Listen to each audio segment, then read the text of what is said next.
Well, hello everyone.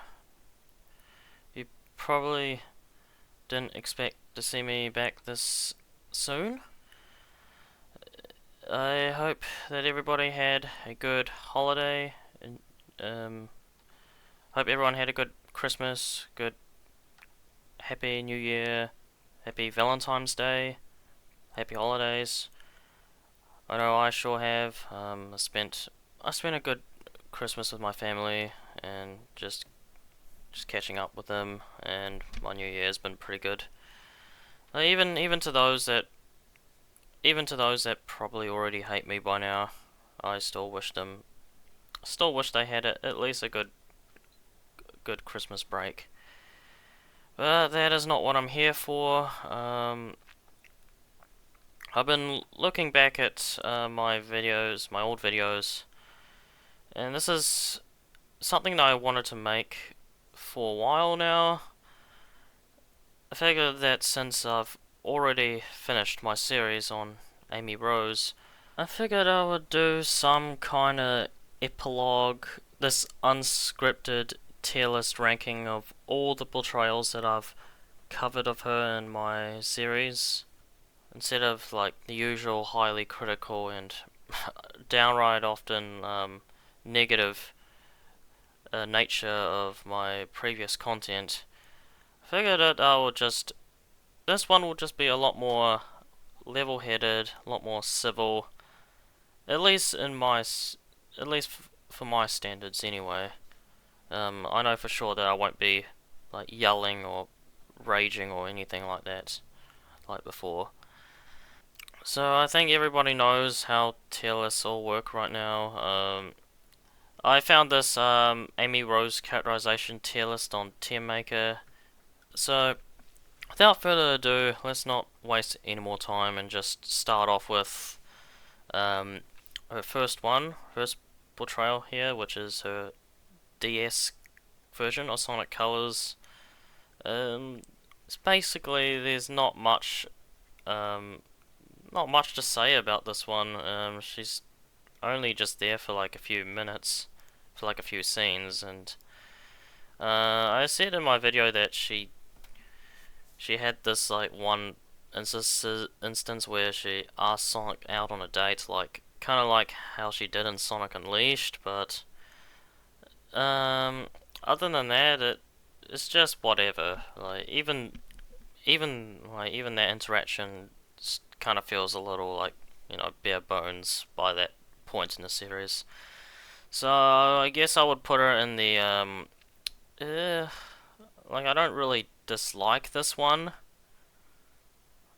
but I guess there's still some remnants of like her old personality. So I guess I'll put her in Where Are Your Thorns, since her personality in this game is still lacking. Um, Next is I don't know which this one is. This is I might zoom in, see if it's any better. Yeah, so you can see like each of the Amy portrayals here. Japanese short story, which um I don't know about this one. I'm not aware of this one at all. Um, I think this might have to do with the this Twinkle Park date, like the Japanese story of that. But yeah, I don't know how to rank this one, to be honest. So we could just put it like in the just leave this one for now. I just don't know much about it to rank it. And another portrayal I don't know much about is her portrayal in the Archie comics. Um, I've heard some people say a lot of things about Amy's role in the Archie comics. Good, some are good, some pretty bad. I've personally have never read any of the Archie comics, and judging from what their rabid fanbase have said in favor of it, I feel I still feel very scared of ever wanting to give it a chance. I think I made it pretty clear that in my video, that I just really, I have such a disdain towards the American, I guess the American canon of the franchise. Um, Judging by my rant about Dumbsville and his supporters, you can probably imagine that I am not. I want nothing to do with that whole American canon, Sally Acorn stuff, the whole shipping drama back in the day. I want nothing to do with it. Um, Part of me still really wants to be the bigger person here by not lumping or overgeneralizing every Archie fan into the same camp, the same boat, because of course that's just coming from someone that's been lumped in with the whole toxic Amy Rose fan camp many times before in the past. Uh, for the sake of my my own well-being, I want nothing to do with this side of the franchise, and that's quite a shame because I feel like the characters introduced in this continuity, could be great characters in their own right, but sadly their toxic fandoms just kind of ruined any shot of me ever wanting to give them a chance.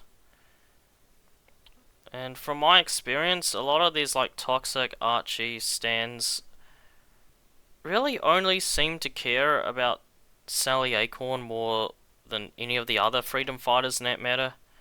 Whenever the first Archie comics discussion gets brought up, people usually only talk about Sally and not Rota or Bunny or Antoine or any of the other freedom fighters in that matter. It really just gives me the impression that most of the people that like this side of the franchise only like it just for one thing and one specific reason only. And yeah, that's just something that I just don't feel comfortable with. It just doesn't help that those same people just harassed me back in the day, but of course it's been many years since my darkest days. I will say to any civil sane fans of the American canon, you can enjoy what you want. Just don't be a dick about it. Basically, don't do what Dumbsville and many of those other people have done in the past. But for the sake of my own well-being, I just rather the freedom fighters just don't ever come back. I just want them to just stay where they are in the past. And truth be told, I feel like the franchise is already doing just fine without the freedom fighters. I think Tangle and Whispers, believe it or not, I think Tangle and Whispers inclusion to Sonic Racing Crossworlds has pretty much destroyed any chance of them ever, of the freedom fighters ever going to be brought into the games. But yeah, so this is less on Archie Amy and just more my sort of rant towards the Archie community. I just want nothing to do with these people, so I think it's fair that I just don't ever bring them up ever again and just move on. And we'll move on to Sonic Shuffle, which I've only briefly talked about in my original video. She's very her role here is almost her role and characterization here is almost very similar to her adventure characterization, which I already spoke highly of. So I will put her in Beautiful Roses. It's not really one I think of at first, but when I think of like Amy's like best characterizations or whatever, but she's still very likable here, so that's good enough for me in my opinion. So next up we have Sonic Generations, and this is kind of like sort of in a weird spot for me, because Generations to me is kind of like what I consider to be the last good Sonic game in a way. It's after all the 20th anniversary for Sonic. It's the game that I think everyone in the Sonic fandom unanimously agreed is a great game with little to no flaws. But at the same time, I feel like most of like the current day problems within the Sonic franchise kind of stems back to Generations in a way. This is because this game brought back a lot of like classic Sonic stuff, like classic Sonic himself being playable, and a lot of like the classic Sonic levels and the 2D sections, which was already introduced in Sonic Colors. And most notably, it is also the first game in the 2010s where most of the Sonic cast, minus Sonic and Tails and Eggman, are reduced to being background characters and Sonic cheerleaders. Amy, of course, is definitely the prime example of such. Her role in Generations is pretty much just her being the Sonic cheerleader, just like everyone else in the game. Of course, I don't want to say that it's Amy's fault in that regard. It's just more like the game's fault for not really giving Amy and everyone else more of a bigger role. And I feel like they should have been given a bigger role in Generations, since this is, after all, supposed to be the 20th anniversary for the Sonic series. Of kind of feel like they should have celebrated their like established characters a lot more and a lot better here. Like, I kind of think that Amy should have have her classic counterparts make a return here and just have her and her modern kind of interact with one another, because I felt that would have been cool to see, even if it might not be even if maybe that interaction wouldn't be the most longest or the most thoughtful, or better yet, have Amy face off against Metal Sonic again for get her revenge, something like that. But I don't exactly hate Amy's role in Generations. I think if I was doing this whole retrospective back before Frontiers, roughly at the same time around Sonic Forces, when Sonic Forces came out, I would definitely think highly more negatively towards Generations Amy. But the truth of the matter is, this was really the last game in the series where Amy was still like her old self. Where, the old Amy that people bring up these days is still present. Because from Lost World onwards, her affections for Sonic and her go-getter personality has been, wiped away. And that's a bit sad. It's a bit sad that the last game where Amy was in a game that came out 15 years ago. And no, the Generations remake does not count, and because, for obvious reasons regarding Ian Flynn's censorship to Amy in the remake, where she's quite literally the only fucking character in the Generations remake to get some kind of like characterization change, like changing her dialogue when she gets saved by Sonic. It's like her character bio change, which absolutely disgusts me.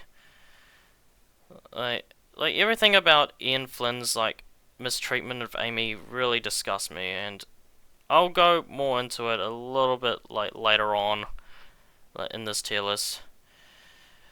But yeah, like most of like Amy's mishaps in the Generations remake isn't her fault. It's like Ian Flynn's fault for making those said changes.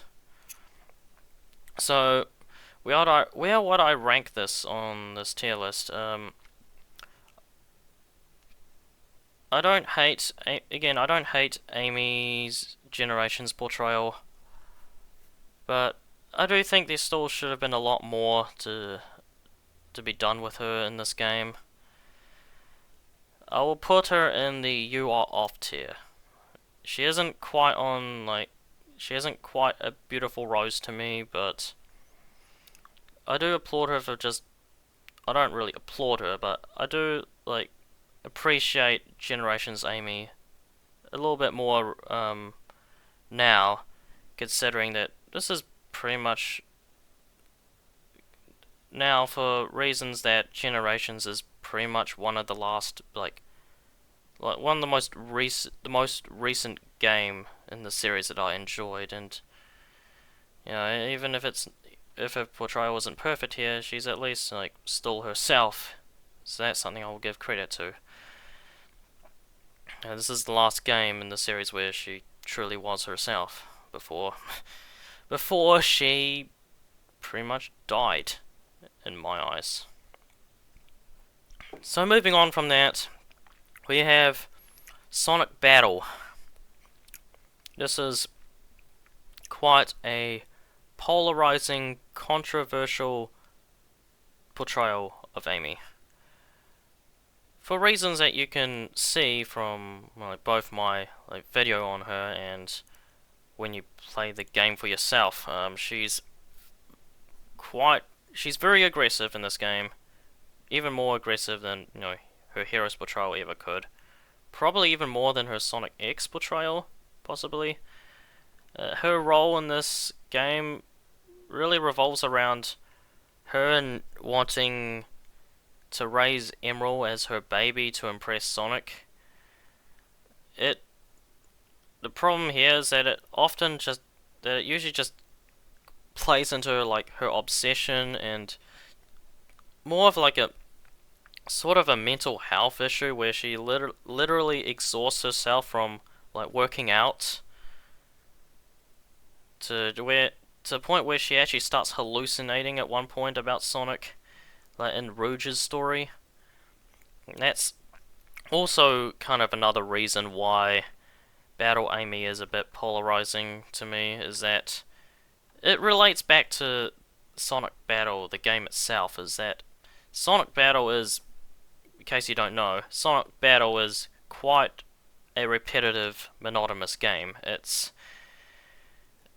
like, sure, like it does have its positives, like I like the art style and all that, but I gotta be honest, the story mode is extremely tedious to play through. When I was up to Rouge's story, you fight Amy multiple times in Rouge's story. And at one point, Amy starts hallucinating over Sonic, to where she actually summons Sonic from her hallucinations. And you have to fight both Sonic and Amy at the same time. And you have to beat them, you have to knock them out 10 times. But the problem here is that their AI is completely buffed and overpowered, which really doesn't help the clunky fight controls of the game, and really how underpowered Emerald still is at that point. It's just really not all that fun at all. It's very frustrating. But if there is one good thing I could say about Battle Amy is that like I do like playing as her at first. Like first and foremost, I think that despite how frustrating Sonic Battle is to play, like in the story mode, Amy herself is quite fun to play. I like doing all kinds of hammer tricks that she could do. But also for the fact that I quite like how like strong she is. I like the like how she showcases her strength. It's kind of sort of like the assertive personality she had in like Sonic Heroes and Sonic X in a way where she's no longer like this passive little girl that's needing to be rescued, but instead that she just shows off like how strong she could be by like there's a scene in Sonic Battle where she was working out with Cream and she had weights on and it's revealed that she wasn't really using her whole power, sort of. So she takes off her weights, and it really just shocked like Cream and even myself that she would the lengths that Amy would go to like to enhance her strength. Like it's just something like that. Like also the game itself is notable for bringing up Amy's new like boxercise hobby. It's like her boxing exercise hobby, which I'll admit is pretty cool to have. It's a pretty cool addition to have for Amy. I think it's something that I would like to see again in the future if Amy were to become a playable character again. It's just the problem is it just her boxercise hobby is just sort of linked to her like obsession with raising Emerald, her like her mental health issue and stuff, like her hallucinating Sonic to like get his attention and stuff. I can just sort of imagine the people that usually argue about Amy's old personality to come back, where they always bring up her Sonic Battle Portrayal as a reason why we shouldn't have Amy come back to her old self. Her old self when she was, still feels like an actual character, and not just like the girl character, like the vanilla blank slate girl character she is now. And I'm just like, okay, well, her Battle Portrayal isn't like her best by any stretch. Like, I'm not gonna pretend that this is like her best portrayal like in the 2000s or let alone in the 2000s. But I can say this that I rather prefer this Amy over boring ass current day Ian Flynn Amy any fucking day of the week. Like, I'm dead serious. Like, at least Battle Amy feels way more like an actual character than whatever the fuck that Amy is supposed to be now. And that is saying quite a lot. So, because of this, I think it's fair to put Battle Amy in the same tier as Generations Amy. You are off.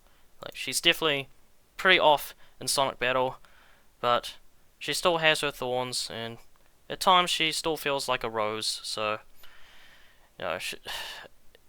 that's just me personally. I know, I completely understand that people would put Battle Amy as, like, her absolute worst, but I think there's a lot worse worse portrayals of Amy than her Battle one, so, yeah. So next up we have classic Mega Drive Amy. And what I'm going to do here is I'm going to lump all of classic Amy's portrayals into one. I don't really see that much difference between each of them, so I think it's fair just to lump all of classic Amy into like one. So I think when I was rewatching some of my videos, I had this section where I was sort of complaining about how people were sort of hyping up classic Amy as like the better, like more mature version of Amy, which which might come off to people as me like disliking her classic self, but that couldn't be any further from the truth. Because as you may not know, Sonic CD was actually the first ever Sonic game that I ever played, so I know what Amy used to be like in these games before Sonic Adventure, before her like her modern self. It's just most of this whole like classic Amy being better than modern Amy BS has been amplified quite a lot by most of her haters, and also because of Sonic Mania Adventures, her Christmas special episode. You can't really the comment section for it, you can't see anymore because of YouTube.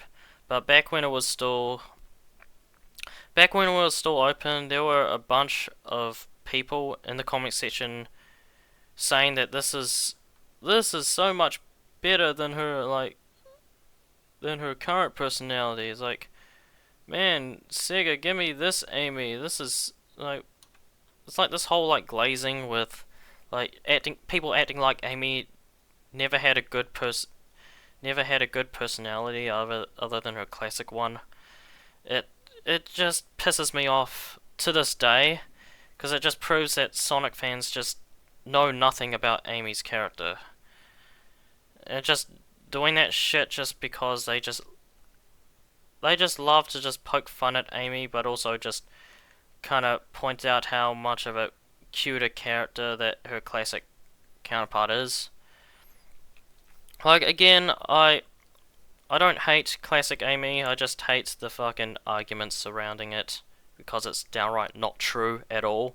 Like if you play through Sonic Adventure, Sonic Unleashed, 06, etc., like you will know that that's not like her only good portrayal.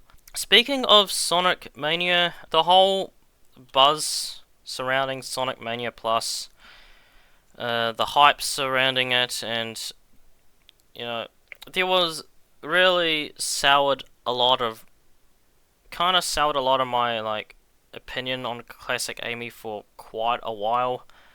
Cause in case you don't know, there was a little bit of like this whole like movement, this whole like room for one more movement where people want classic Amy to be in Sonic Mania Plus.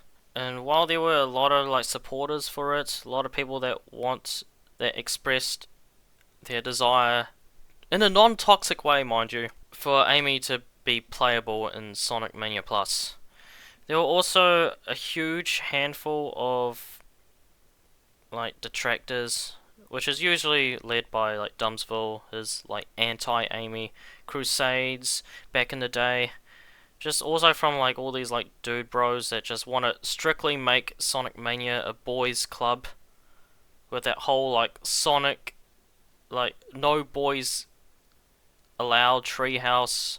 There's this fake trailer of like Amy like getting rejected because the elevator with Sonic, Tails, Knuckles, Mighty, and Ray are full, and Amy gets left behind. Like that type of bullshit. It just explains everything wrong with this Sonic fandom. It's just safe to say that I've never looked at the Sonic fanbase more hatefully than I ever did there.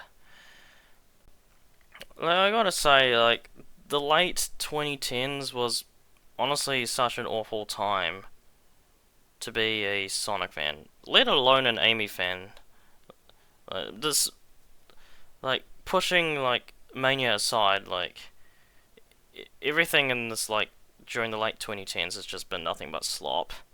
And it's also for the fact that the people running the social media accounts seems to be way more obsessed with, like, kind of poking fun at the series and just making, like, self-deprecating ironic jokes. Like, at how bad it used to be, just, like, also with Amy, in this case with Amy, that, for some reason they just love to kind of poke fun at her quite a bit during this time period. Like, they poke fun at her for being left out in Mania, and among other things. It's just like the moment like Amy gets an opportunity to like shine and have a like a main playable role in a game, like all these fucking Sonic fans just come out of woodwork to try to find every possible reason to just to shut that possibility down. Like they're completely fine with Shadow just getting shoved into everything that comes out nowadays, but yet Amy like being in like one game or one movie or whatever, that's apparently that's suddenly asking for too much. It's like, what type of bullshit is this? It's like these dude bros don't seem to realize that this isn't the fucking 90s anymore, and their precious boys club can take a step back. It's just, it's just absolutely disgusting just to see all this gatekeeping bullshit surrounding Amy Rose. Like, they always have to compare Amy to other characters, other girl characters, other male characters as well. Like with Metal Sonic, for example, or with Blaze or whoever. It's like they just can't let two. They just can't let both of them like coexist. Like only one of them has to be good, and the other one just is total trash and just should just be locked away indefinitely, never to be used again. I know there might be someone that someone here, someone finding this that's watching this video that probably just be laughing about how like I'm just still obsessed over some drama that happened like years ago. But honestly, I just don't really care anymore. Like done. I'm done hiding like my actual thoughts. And that's the mindset I had in my original video. Like, I just wanted to go out all swinging, like, because I've been hated on before.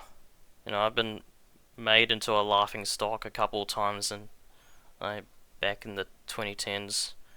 So it's like, hey, if some people out there are getting like cancelled for like less meaningful shit, then what's that gonna do for me? What's that gonna do for me?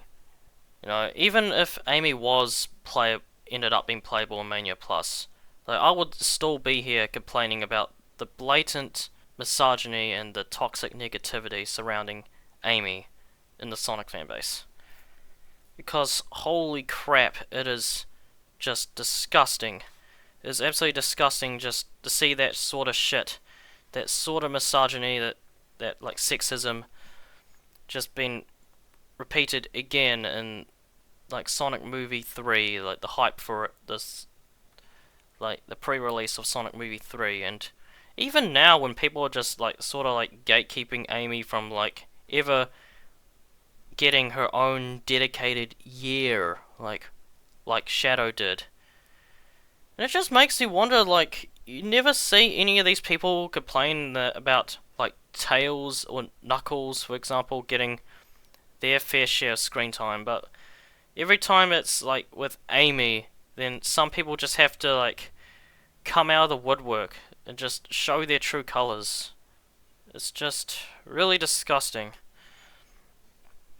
Like, that's the reason why Sonic Mania and anything Sonic Mania, Sonic Mania Plus, Sonic Mania Adventures, anything like with Sonic Mania and its name on it will forever be my least favourite thing the Sonic franchise has ever put out. I know for sure that will piss people off, but I don't give a shit.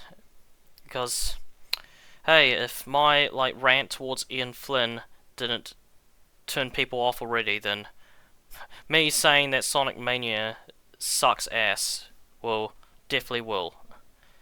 Because that game has been glazed to death, and I am so sick of it. And I don't want people giving me this whole like, oh well, but there's mods. Well, no, like that argument is just meant to shut Amy fans up. Like, I don't want to hear bullshit like that. Like, no amount of, like, gaslighting or just goalpost moving is ever gonna, like, change that fact for me. The only good thing that has ever came out of Sonic Mania was Amy's Mania Adventures episode, which I still watch to this day because it's just so adorable. But other than that, yeah, I just don't want anything to do with Sonic Mania as a whole. I think the game itself is just this one massive circle jerk for classic Sonic fans.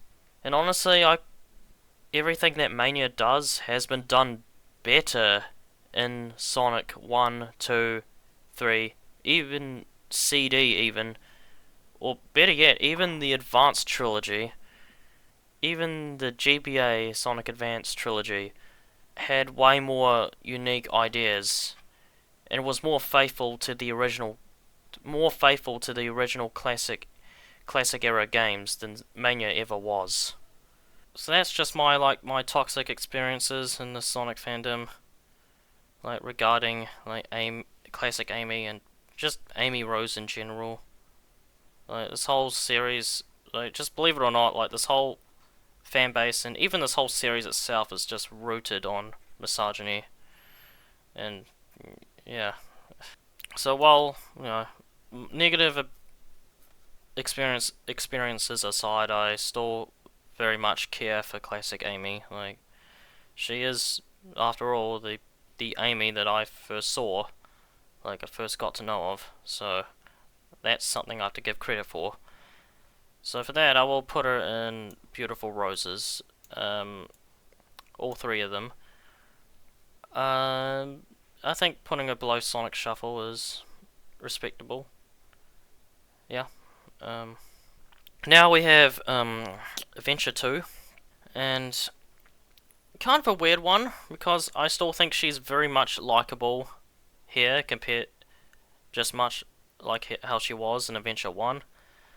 But there has been kind of a bit of a discussion that maybe she's a little bit of a downgrade here compared to Adventure 1, where unlike in Adventure 1 where she was completely playable with her own story and like everything else, she's completely sidelined in Adventure 2, and her notable role was really just convincing Shadow to save the Earth, which even that of itself just seems a bit out of left field because it's never really explained why Amy would want to save Shadow, whose only experience she's had with him is just him being the hedgehog that framed her, like, her boyfriend, her love interest. Um, and also the other scene is that her breaking Sonic out of prison. I think that's easily in my, like, top 10 best Amy moments for me, but yeah, like, I don't hate her scene with Shadow. I can understand why people would have like an issue with it, but I still I still absolutely love her scene with Shadow, her pleading to Shadow to give people on Earth another chance, like reminding him of Maria. I will say though that I think the English dub of the scene did kind of botch her scene a little bit, because it kind of just makes her speech come off as just her saying, well, people are good, so you should save them. When in the original Japanese version, from what I've seen, it's way more than that. Like, because what she's basically saying is that even though people can do downright foolish or cruel things, they still deserve a chance. Everyone still deserves a chance to be happy and to live a fulfilling life. So to plead Shadow to give humanity another chance, it pretty much gives Shadow the option to just not, like, take their livelihoods away from them, and that sort of like speech sort of reminds Shadow of what Maria said to him before she died. Yeah, it might not be like the most thoughtful scene put out. Like, I'm sure that maybe like Shiro Mayakawa or anybody else could probably fill in for that, but I think that was what they were trying to go for with the original Japanese version. So, it may be like, a little disappointing that she's not playable in this game. But characterization wise, I absolutely adore Adventure 2 Amy.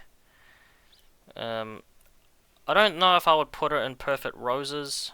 I think I will reserve this tier for like what I consider to be the very best. But she's at least going in Beautiful Roses, above Shuffle and all else. I think that's fair. Yeah. So next we have IDW Amy, and I think this is the one that people were wanting to know a lot more of. They probably wanted me to sort of defend IDW Amy as like one of the good modern current modern day Amy portrayals, and the reason why I haven't really talked about IDW Amy that much, if not at all, in my videos, is really because much like the Archie comics, I've never read any of the IDW comics. Like, that's it. Like, most of my like stances on IDW Amy in general kind of stems from what I've seen from her panels, like shared by like Sonic Twitter. And while I do sort of appreciate how they've tried to write her at least in a similar vein to how she was before 2013, a lot of it to me kind of still feels like her like Boom Forces, like Frontiers portrayal to me. At least her early IDW at the very least, because when Amy was first introduced in the IDW comics, I'll admit that I wasn't all too hyped up for it like everyone else was. I remember back then when people were just really glazing the shit out of IDW Amy as like, wow, Ian Flynn has like really fixed Amy, she's all grown up now, she doesn't want Sonic to change for her and such, and it's like, yeah, okay, but I don't really see much of like her personality otherwise. It is, like, to this day I still can't like fully grasp what is it that I just don't like, I don't care for with early IDW Amy, but I think that was sort of like the thoughts I had with it. Like, I'll admit that at first I didn't have that much of a hate boner for Ian Flynn back in like 2018 and such. Mainly because back then people were sort of hyping him up as one of the only good Sonic writers. Like, he was way above people like Ken Penders and any other like writer that came before him. Of course, little do I knew though that opinion would sour over time, as I saw with how he's written her in Sonic Frontiers and every other game afterwards. And I would be lying to myself if I would say that he's like mainly in the wrong, because like most of my problems towards current day Amy also just stems all the way back probably since Lost World, and that wasn't even written by Ian Flynn. Like Forces, Lost World, Team Sonic Racing, they weren't written by Ian Flynn at all. I think they were written by Pontek and Graf. I could be wrong on that, but yeah. Yeah, but they weren't written by Ian Flynn, so it would be wrong for me to like blame like those portrayals on Flynn specifically. It's just the problem here is that regardless of what you think, Ian Flynn is pretty much the face of the Sonic franchise right now. Considering how much he's been involved in everything. I'm talking like the Tails Tube, the Tails Tube, YouTube Shorts, the Sonic Frontiers, Sonic being the consultant of Sonic Prime, Sonic Crossworlds, Sonic Dream Team, like pretty much every single thing in the 2020s is all has Ian Flynn's name on it, and you like when you have your name plastered on everything, you kind of have the belief that oh, that must be like this guy's like own doing, you know. Like I know that deep down this was all a collaborative effort, not just the effort of one person. But that's just sort of the reason why I just have such a huge hate boner for Ian Flynn because like seeing how much he's just seen how he's written Amy in these past few games and various media just proves that he just like doesn't like Amy or doesn't care for her at all. And I just can't support myself. I just can't support someone that has, to me, destroyed the very thing I loved and cared about. Ever since I was a little kid going through a rough time in my life. But regardless, back to IDW. I think the reason why I didn't really care for like Amy's early IDW characterization usually just for the fact that it's still tied down to Sonic Forces. Like, I think that's probably the reason why people kind of consider Sonic Forces Amy to be like the mature version of her, even though she does fuck all in that game. Like, the IDW comics are still kind of continuing off of the Sonic Forces lore, Sonic Forces story. But once the comics, but from what I've seen, once the IDW comics stopped being glued to Sonic Forces and started doing its own thing, that's where things kind of looked a little better for me. Like, of course, one of those reasons being that the other IDW writer, Evan Stanley, and many people in the Sonic fandom have kind of collectively agreed that Evan seems to care a lot more about Amy, writing Amy the way she's supposed to be written, compared to how Ian Flynn writes her. And while I will give her the benefit of the doubt that she seems to really understand Amy way more than Ian Flynn ever will, and I do appreciate her for like trying, for at least trying rather than not trying at all, a part of me still isn't entirely sold with Evan's Amy, and I can't really put a finger to why that's the case. I think maybe this stems from the fact that I think the IDW comics just aren't really for me. Like, I know it's clearly made towards a much younger audience and I'm not part of the target demographic, so that's probably that. And also because, like, the discourse surrounding the IDW comics where some of the other writers, like Daniel Barnes, which I kind of briefly talked about in my other video, where they all kind of seem to care more about just shoehorning 20-year-old references and just making all these kind of like meme faces than, like, you know, actually telling a good story. Not to say that the IDW comics don't have a good story, it's just kind of sort of my observation. It's just like the IDW like comics and art style is completely different to how I envisioned how I grew up with the series back when I was a kid. That's really about it.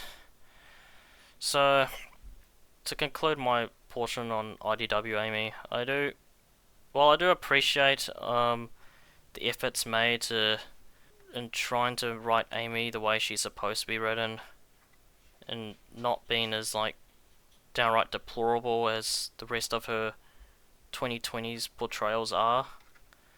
I don't think it's really fair for me to give a ranking of it, considering that I've never actually read any of the comics. So for the same reason with Archie Amy, I'm gonna just leave this one out. Maybe in the future I could probably see myself sitting down to read the comics in the future if I ever like cool down from my like resentment of the series nowadays. But for now, this is just where my discussion for IDW Amy ends. And we begin another discussion with Lost World Amy, and this is, like I said with Generations Amy, this is the first Amy portrayal of her that where she is watered down and is pretty much just the blank girl character with really no defining traits or anything noteworthy to mention. Her role here is really just her speaking to Tails' iPad, just about the stuff that's going on. And she has this really weird, out of place. There's this one scene where she's on the verge of like having like the world destroyed or whatever, and she's pleading to Sonic to like save the world and kick some butt for us. It's like the line itself is just so cringe-worthy and so forced. Like the delivery itself it just doesn't feel right to me. And which kind of stems back to how inconsistent the tone for Sonic Lost World is. Like it feels like it's trying to be both serious and light-hearted at the same time. Like it wants to have its cake and eat it too. And with Amy's portrayal, like her just being a mix of just being there, and just suddenly she's just pleading Sonic not to die and please save us, please save the world, save me. It's just such mess. Like it's just yeah, I just cringe every time I hear like her lines, cause it's just not interesting to me at all. It's nothing like how I remember like the Amy back in the 2000s or the 90s. So she's not a rose at all. Will I put her in completely different flower? I probably would, honestly, because I don't really see much of like the old Amy in Sonic Lost World, so that's where I'm gonna put her in. I have no idea about this one. I don't know when is this tier list updated? 10. Okay, so it's not really a recent tier list, but I have no idea what this one's supposed to be. Chaotix. I don't know this one. I have to leave this one out because I don't know. Oh yay, we have Sonic 06 Amy. One of my favorites. Yeah, 06 Amy. This is easily one of my favorite Amy portrayals in the entire series, bar none. It is a lot like her. It seems like a return to form in some way, because after like her Heroes and Sonic X and Battle portrayals where they show a different side to Amy, 06 seems a lot more akin to her adventure characterization, and I think she is exceptionally well done in this game. Even if she's just like her Adventure 2 characterization, she's pretty much a side character. Like she is playable, unlike SA2, but after her encounter with Silver and like her confrontation with Silver, she is pretty much sidelined for most of the game, aside from rescuing Elise, which, as we see in like later on in the game, that pretty much renders her rescue useless. She gets captured again and again. Regardless, I still very much love her portrayal in '06. Her interactions with Silver is something I still find charming. I love how she, like, when she first encounters him, she has her mistaken identity gag, which, if you ask me, it actually makes sense given that it's at night and it's not like Sonic is in the same area as Silver is. But regardless, I just think her moments with Silver before her confrontation is just so sweet to me.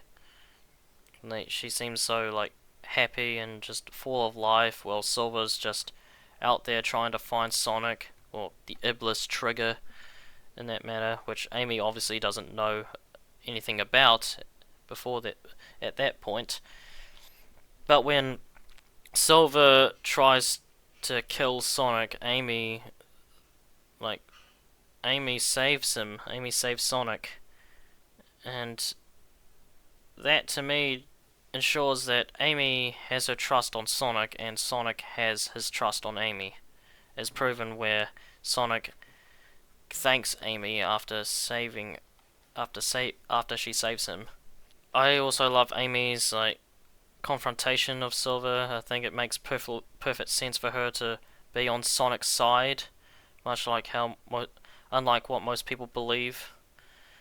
Her choosing Sonic over the world is actually not that controversial or bad of a line, despite what most people think.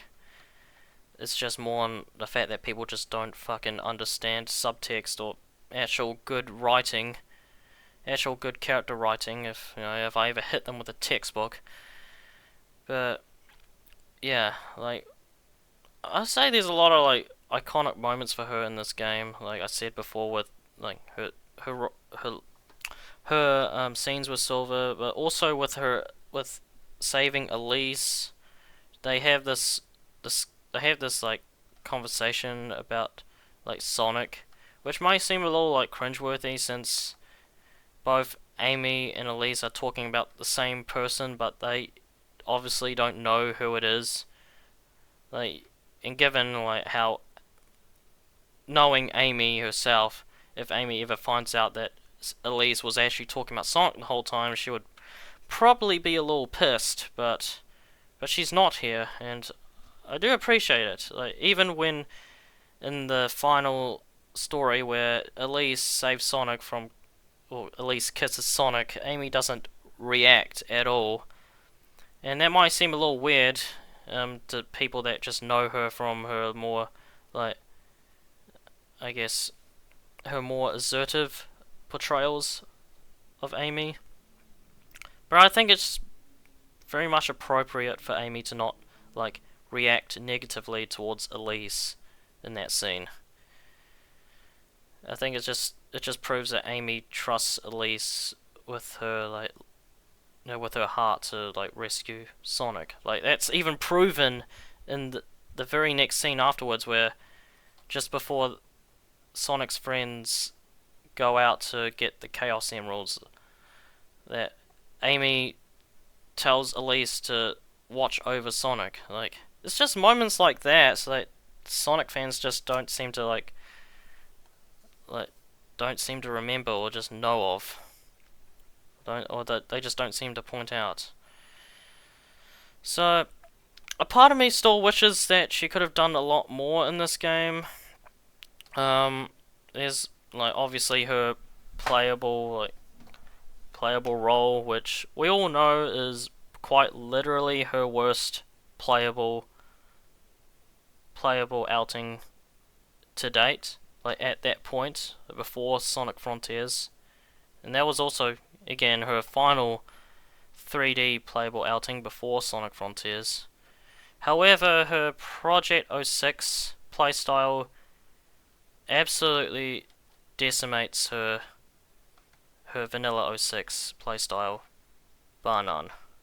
Her playstyle in Project P06 is what I consider to be the quintessential Amy playstyle in the 3D games. Like, this is how I want Amy to be played in any 3D Sonic game going forward.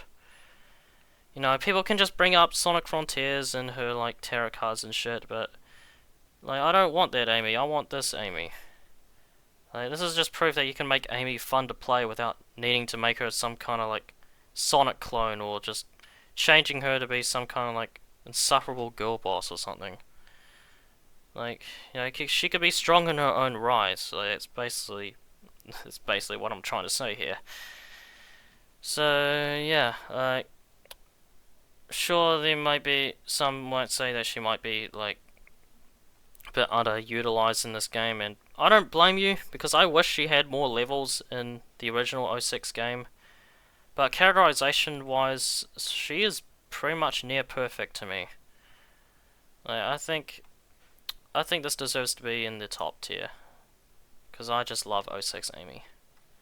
I think also I think Lisa Ortiz did a good job voicing her in this game as well, which is something I could say the same towards every other game that came after, which Lisa has voiced Amy in, which I'll get into shortly. Not before I discuss her portrayal in Adventure 1. I have a lot of fondness and appreciation for Amy's first 3D outing. I guess that might be saying a lot, considering that this is pretty much the only time in the series that Amy has had her own story dedicated to her. And that might be a little bit sad, come to think of it, since every other game afterwards she's either sidelined or just has her character just sanitized in some way. But I love her. I love her characterization. I love her story in Adventure 1. Her bonds with Gamma. Her arc of gaining confidence to stand up for herself, and freeing Gamma and finding the Flicky's like parents, which were inside Gamma and Beta's robots. I think people usually just remember Adventure 1 Amy as like kind of the Amy that matters the most, and I think that's for a good reason. I don't think there's anything else I could say aside from her theme song, My Sweet Passion, which I think ties into her adventure characterization quite a bit. I know a lot of people don't really like My Sweet Passion as a song. They think the lyrics are too creepy sounding, and you know, it's too girly or whatever, and I'm not going to pretend it's one of my favourite songs, but I actually do like My Sweet Passion. I think production-wise, like the instruments, the instruments, I think it's just fantastic. Like, I think like all the upbeat instruments just like it just fits Amy's personality so well, in my opinion. Like, I do think Follow Me is the better Amy theme song, but I think My Sweet Passion deserves to be recognized as Amy's theme song as well. It would be wrong to just retire the song altogether just because of the vocal minority, or the Zoomer vocal minority on Twitter. So, yeah, Adventure 1 Amy, there's no question it's going in the perfect tier. I guess I should probably say that I should probably rank this by letters. I'll go S, and then A, and C, D, and F being the worst. Yep. So I don't have to like say the actual like names. Okay, next, Sonic Rush. This is take what I've said about her Sonic Battle portrayal and apply it here, and you get Sonic Rush. My opinion on Sonic Rush.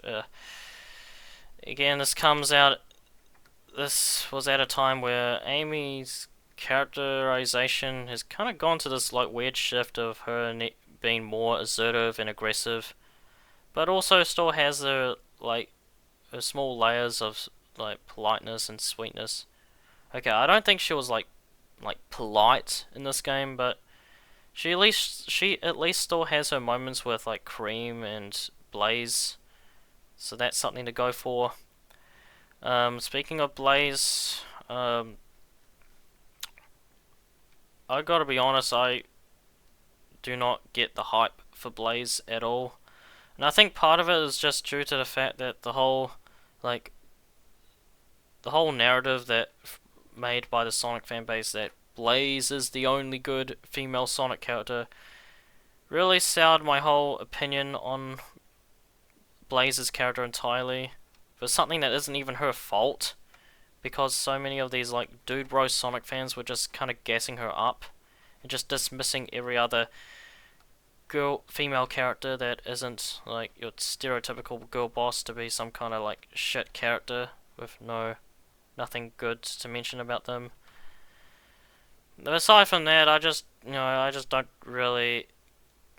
I'm just not as hyped about Blaze compared to others. I don't know if I would say that I hate her or she's my least favorite Sonic character, but that's kind of like one of the reasons why I just seem to have some kind of resentment towards Blaze for the longest time. Why I just never really cared for like Amy's portrayal on Sonic Rush either because of Blaze.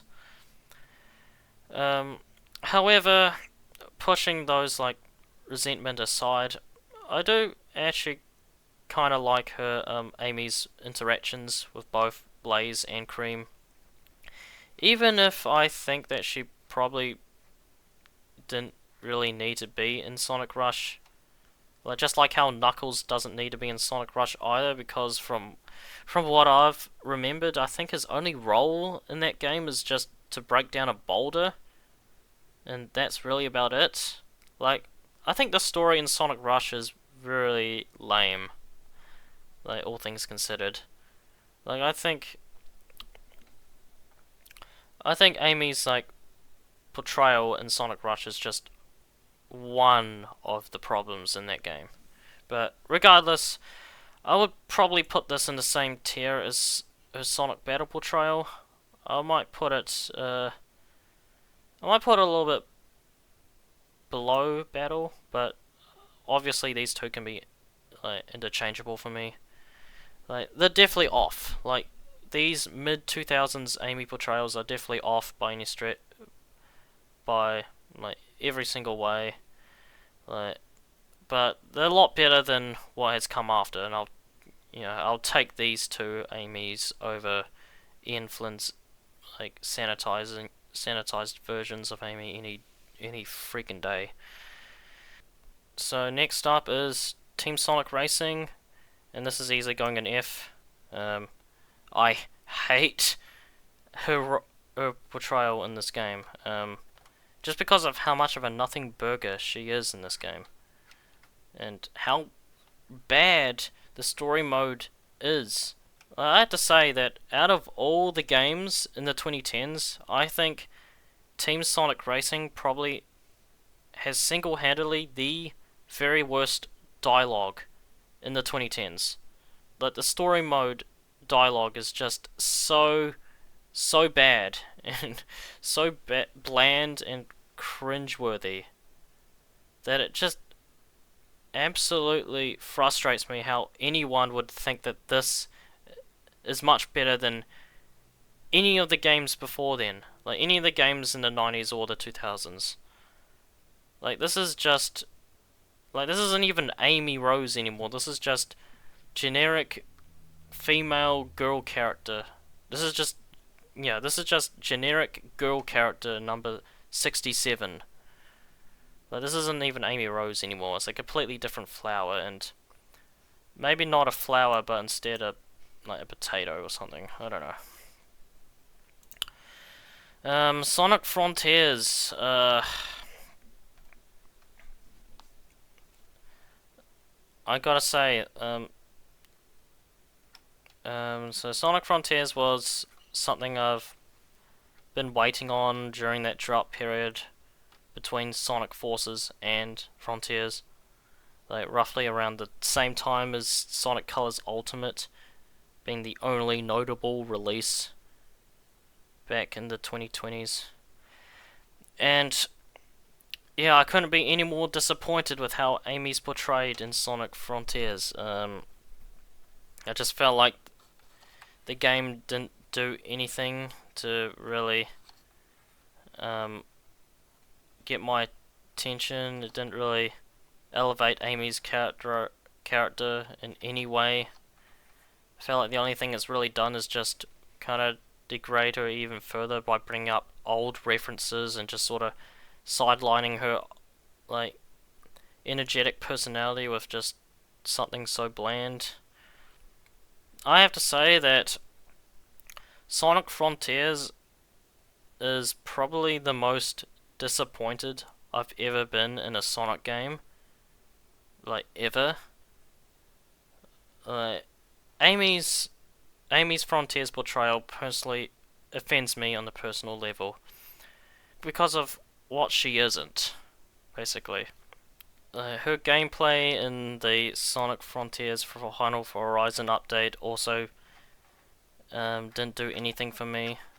Just like how Amy's interactions with Sonic didn't really do anything for me because all the voice acting just seems so lifeless and dry and just so boring. I've heard people say that Roger Craig Smith sounds the absolute best in this game, and I don't really get that at all because all I because I kind of believe that this is just really just Roger speaking in his own voice, just not in his usual high upbeat Sonic voice that he's been doing for over a decade now. And I think I'm actually right with that. I don't know. But I just don't really get it, honestly. It goes to show that how much people were just willing to praise anything new coming out with Sonic, and it's just ridiculous at this point.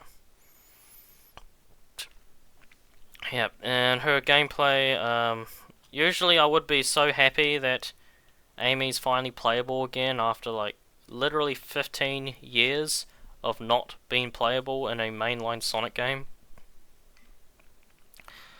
But I just don't like her gameplay here at all, and I hate the fact that they've used her obscure tarot card hobby from 1993 to literally replace her iconic Pico Pico hammer as her main choice of weapon.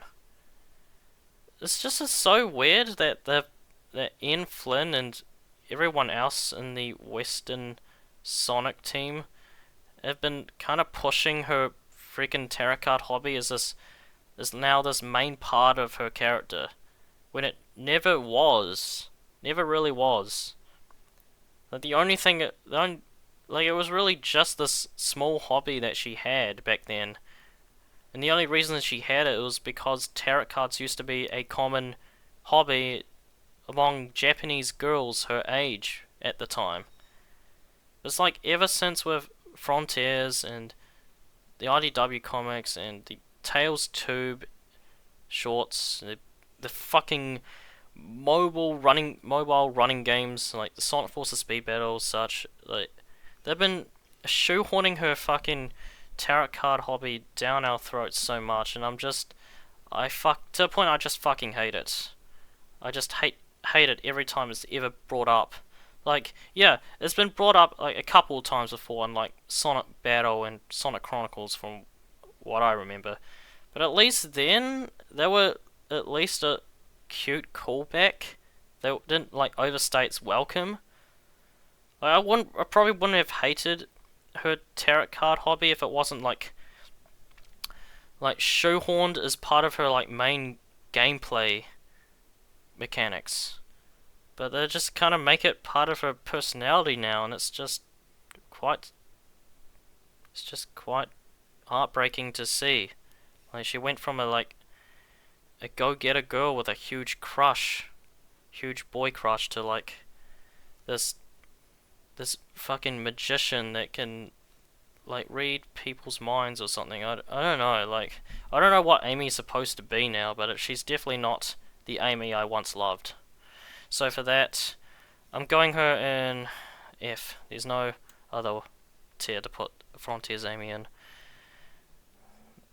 Like her characterization's bad, her voice acting is abysmal, as always, and yeah, the gameplay is just mid. Just mid.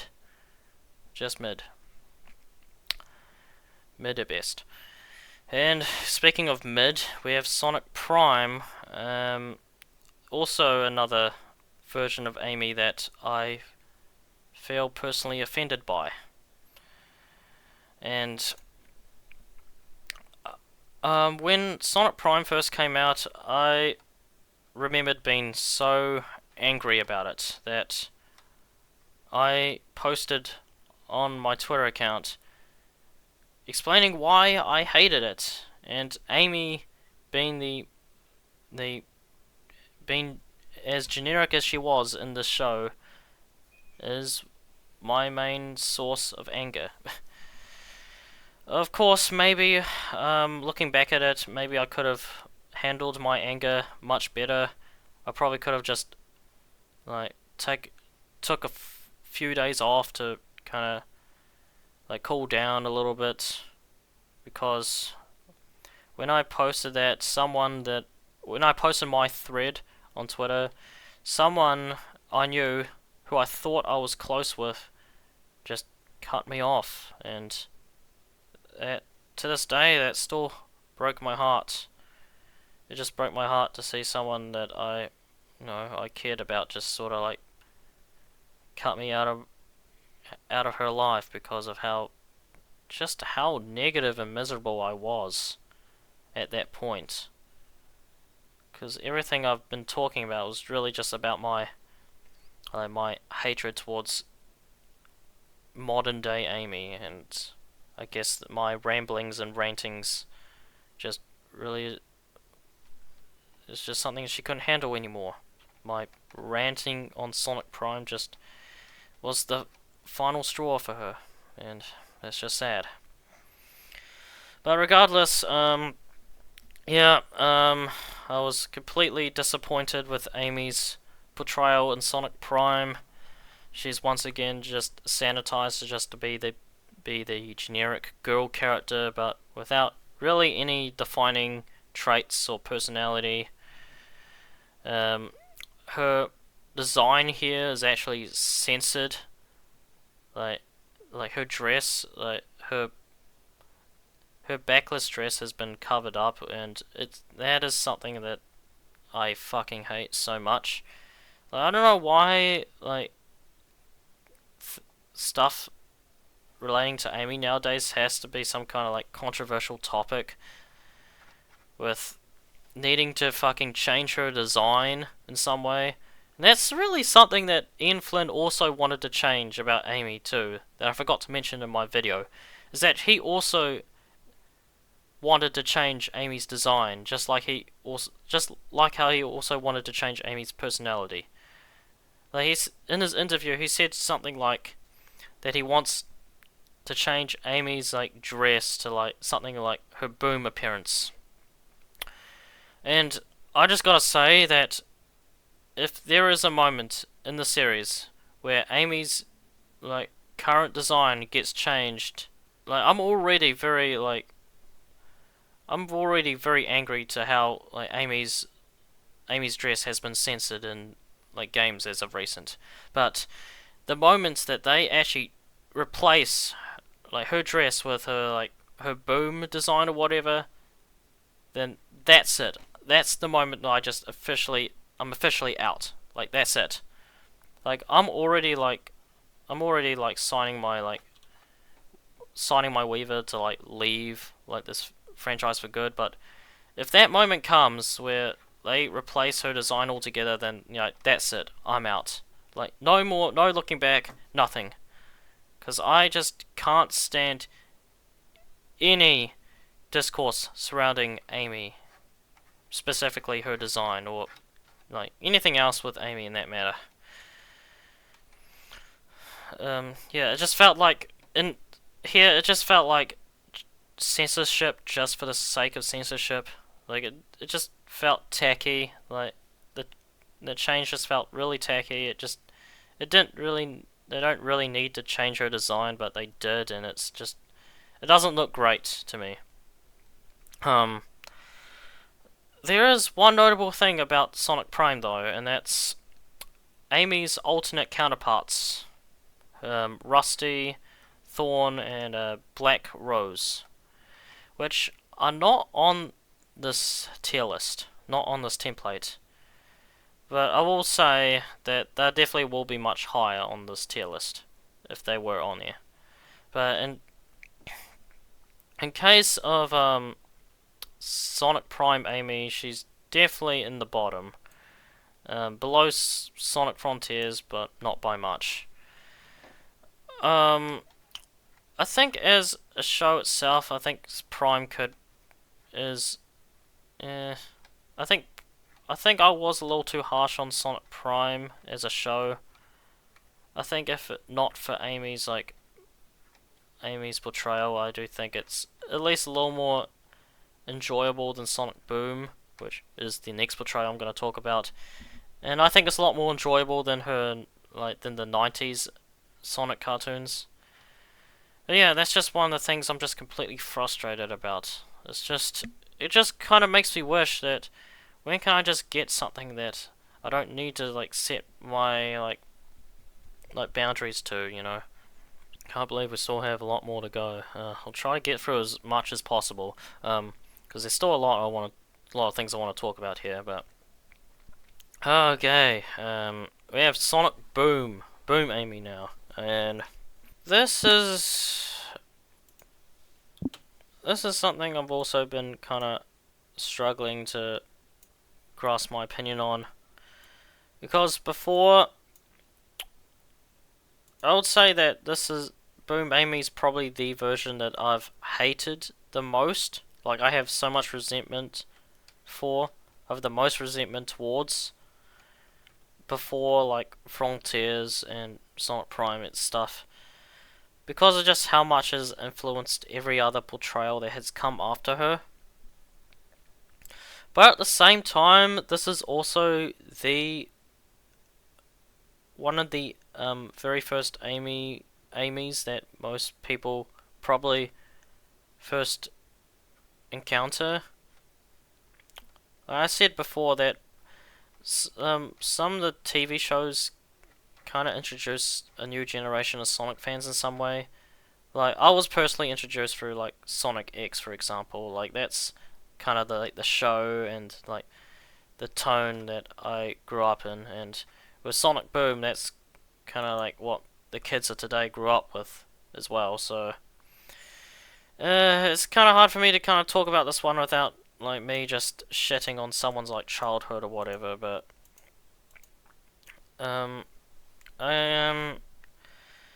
you could probably tell that it's just most of my resentment of Boom Amy just comes from people just comparing it to a modern one, of course.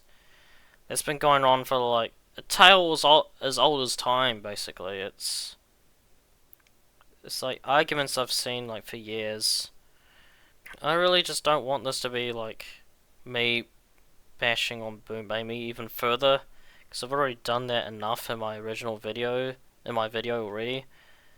But I think it's just saying a lot when all these people that never cared about her original characterization to begin with are now just saying that this should be the main Amy going forward, and just replacing her her original characterization, and that's just, and I guess they kind of got their wish already, since Forces Amy, TSR, Frontiers, etc. just kind of all feel like Boom Amy to some degree. Another reason why I don't really care for Boom Amy is just really because of my disinterest towards Sonic Boom, and even the Sonic Boom subs franchise to begin with. Um, I think as a show, the Sonic Boom cartoon is fine enough. Like, I can see myself watching through watching a few episodes, since the episodes themselves are quite short. They don't like overstay their welcome like some other old cartoons out there, old Sonic cartoons. But at the same time, the whole like meta self-aware humor is not really my thing. Like, it's funny for like the first few episodes, but that sort of humor just sort of like gets old really quickly for me. Like, more not, especially with the whole like Sonami teasing, like with Sonic reading a fanfic, like, "Oh, Sonami, spicy." Like, that might be like funny to like to hear. It might be like the Boom era's like defining moment for Boom Amy. But yeah, it's just, it's something I can do less with, like in the series going forward. It's just I never really understand why, like, even when you compare Boom to modern Amy, I never really understood why it's like considered the better version when the Sonic Boom series is never meant to be an accurate portrayal of these characters to begin with. It's always advertised to be in its own like canon. All the characters are just parodies of themselves basically. Like the whole Boom show is set up like some kind of sitcom. So it's just kind of like weird that people are just kind of saying this is like the best version. And I know this has nothing to do with like her Boom portrayal at all, like on a like on an objective standpoint, but I gotta say, as someone that became part of the Sonic, well, officially became a huge part of the Sonic, not huge, but part of the Sonic fandom in the late 2010s. There was a really toxic fan back in the day that was so huge on the Sonami ship in Sonic Boom that he would rally and petition for it to get like to get it canon in the show, and for it to get us and for the show to get a third season. And when those things didn't work at all, he lashed out at the Sonic Boom cast and the staff members. Um, I don't think it's really too hard to find who that person is. I'm not gonna mention his name. Um, I guess if you're curious, you can look it up yourself. But um, that guy was actually the reason why I just feel so uncomfortable towards Boom Amy, because just how much she's associated with this like man child, and just for reasons that isn't even Boom Amy's fault at all. I think it's just kind of attracted. I think the Tsunami ship and Sonic Boom kind of attracted kind of a lot more like toxic people than Sonic X did with their Tsunami ship, because of how much of the ship has been teased in Sonic Boom, like how much like more comfortable like Sonic is with Amy and such. Like, it just makes people sort of believe that they actually are together. I mean, if you ask me, they definitely have been together ever since the inception. But regardless, it just kind of got more like fans to be more toxic, I guess. And that's just not me like ruling any of like their haters out either, because I think like shippers of any kind are just toxic. They're just very terrible people that just seem to harass and send death threats to other people, other humans, just because they don't support the same headcanons and ships they do. Yeah, and that's just. I guess I'm at this like point in my life where I just can't get myself to care about shippings in general. So that's where my stance is on Boom Amy is now. Um. So where do I rank this one? Because to me, she is a completely different flower because every time I watch Sonic Boom, I don't really see a lot. I don't really see a lot of Amy Rose in Boom Amy, like the Amy Rose I know of. But at the same time, she's also not the worst portrayal of her. I know that for sure. Like considering what we have in the bottom right here. But do I go this because of my own personal feelings towards her, or do I rank her from a objective standpoint? Because if I was doing this tier list back in like the late 2010s, I would probably put Boom Amy in the very bottom right here. But comparing Boom Amy to all these other 2010s, 2020s portrayals, I kind of feel like Boom Amy at least still has a little bit of personality and characterization to her, even if her personality is still lacking.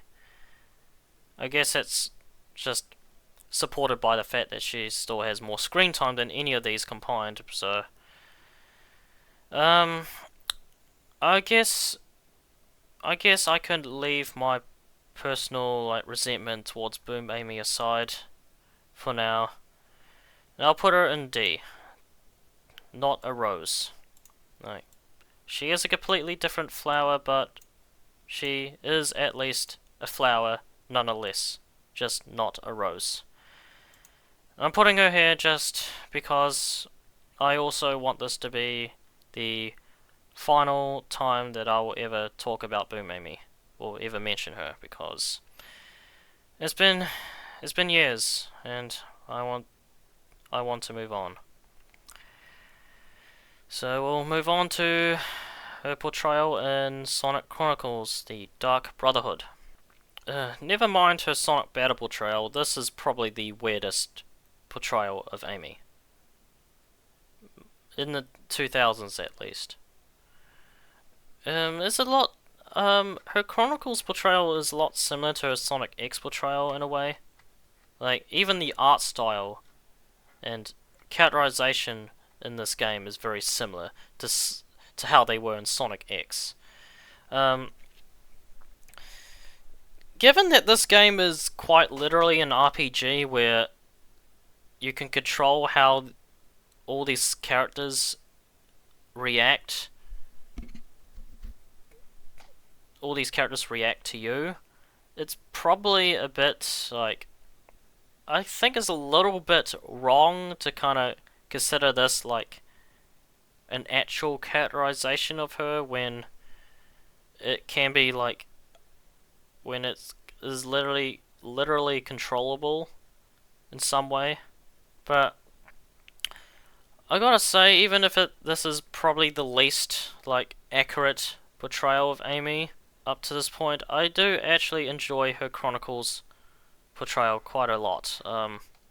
She has this like whole fake boyfriend side plot where she makes up this like fake boyfriend to make Sonic jealous, but I can understand why people would be put off by that, but it barely takes up any screen time, so it doesn't really affect her Chronicles portrayal to me all that much.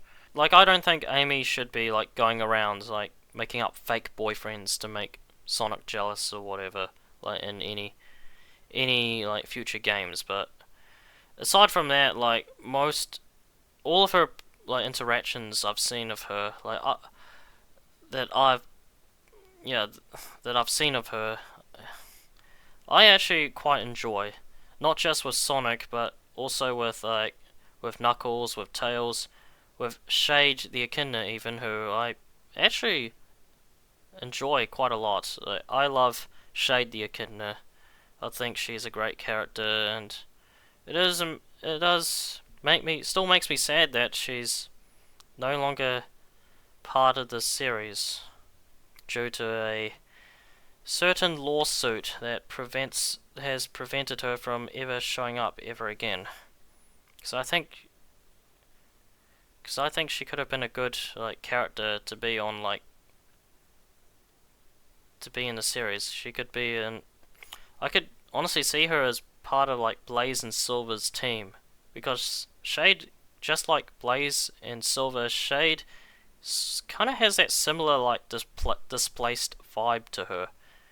You know, Shade is um from like 4,000 years in the past, I think, and Blaze is from an alternate Sonic from an alternate dimension, and Silver is from the future. Like, I think she sort of fits right in. She could be the like that second rival to Knuckles. And I also love Amy's interactions with Rouge. I kind of like how they both have some kind of like friendly rivalry. I don't know, I would say friendly, but I do love like the interactions they have. It's sort of that banter I just absolutely miss in the series nowadays. This whole like aggressive, assertive, but yet still like kind-hearted Amy that is sadly gone nowadays, much to my dismay and disappointment. Um, of course, there's with Sonic, you can make you with Sonic you can change how he reacts towards certain characters. So with Amy, you can make Sonic kind of react either like nice or just mean towards her, and Amy can either just be really flattered by your like affections for her, or just be kind of like a bit of a bitch. But even then, I still like find her interactions really entertaining. Regardless, like you can like actually pair Sonic up with Amy, and they have some kind of like Son Amy like shipping moments. Yeah, it's weird, but I do like this though. So I will put this in beautiful roses. Like, yeah, maybe she's a little off because for obvious reasons, but I actually enjoy her a lot in this game. So I'll put this above Sonic Shuffle, but below Adventure 2. I think that is fair. So moving on, we have Sonic Riders. I'm assuming this counts for all of her Sonic Riders portrayals because I really just only want to talk about her first two Riders portrayals. Her portrayal in Sonic Free Riders is a completely different story. If we're counting for Sonic Free Riders as a separate like entity, then she's definitely going to be an F because I think we can all agree that Free Riders is easily her worst ever portrayal of Amy. Like I've seen other Amy fans kind of collectively agree that Free Riders is her worst. But regardless, her OG and Zero Gravity portrayals, I absolutely enjoy. Sure, she might at this point she might have like already been regulated to just being a side character that just tags along with Sonic, Tails, and Knuckles. But she's just so like funny and energetic and just so entertaining to watch in both Riders games.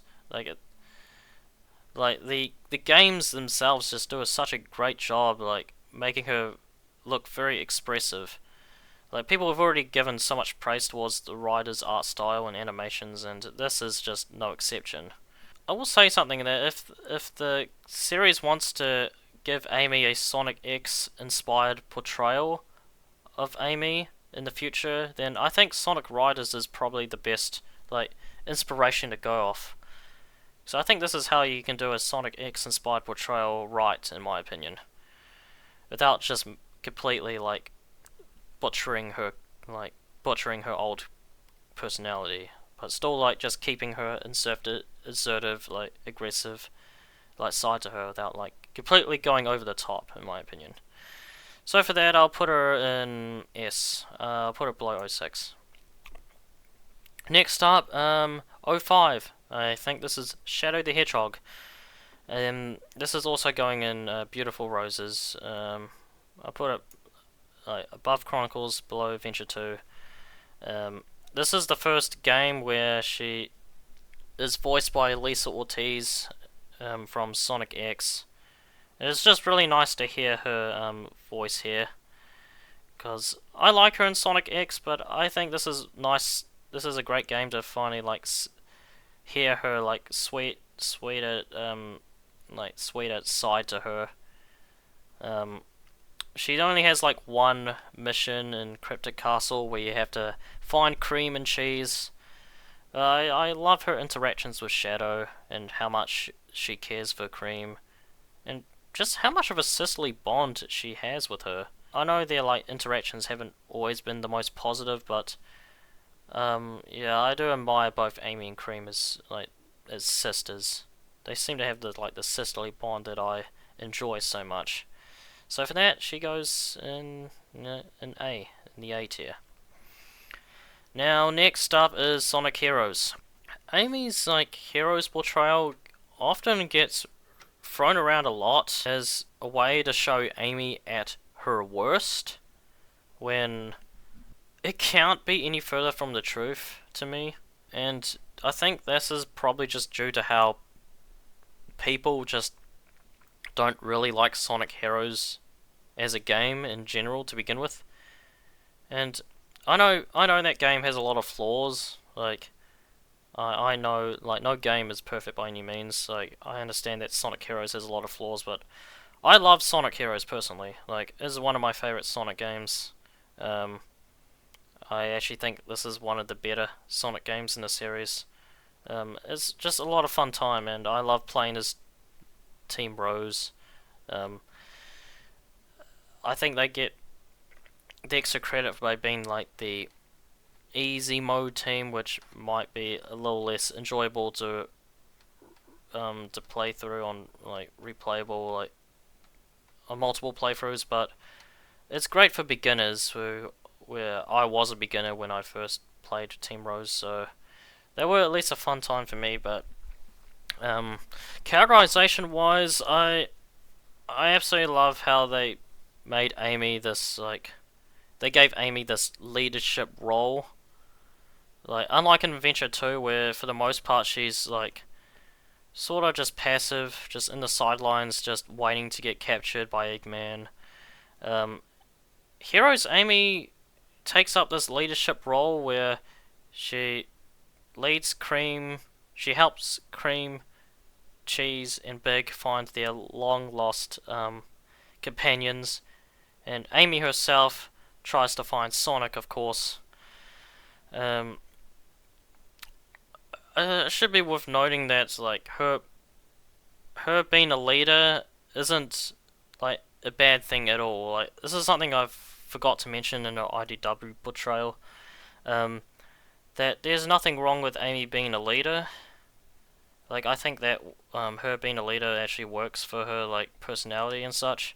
It's just a problem in like Forces and even in IDW and to an extent is that her leadership role in those games sort of came out of nowhere and just sidelines her rather than just actually taking charge like she did here in Heroes.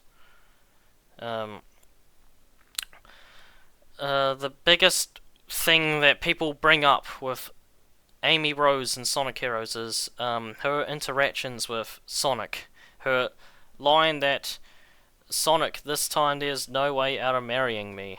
That's the iconic, I guess, infamous line that people bring up to this day to just kind of discredit 2000s Amy in general, and it's like, I get it that it might be like cringy these days. I get that most like people have problems with the hero's dialogue, but I don't think that's even the worst line. Like the worst line she's ever said in the series, let alone the worst like rival dialogue in that game. Like I can think of like other examples of which character interactions seemed like so forced and just out of nowhere, but Amy looking like for Sonic and for because of how he was framed for stealing Froggy and Chocola. Like, it isn't really out of left field as people believe it.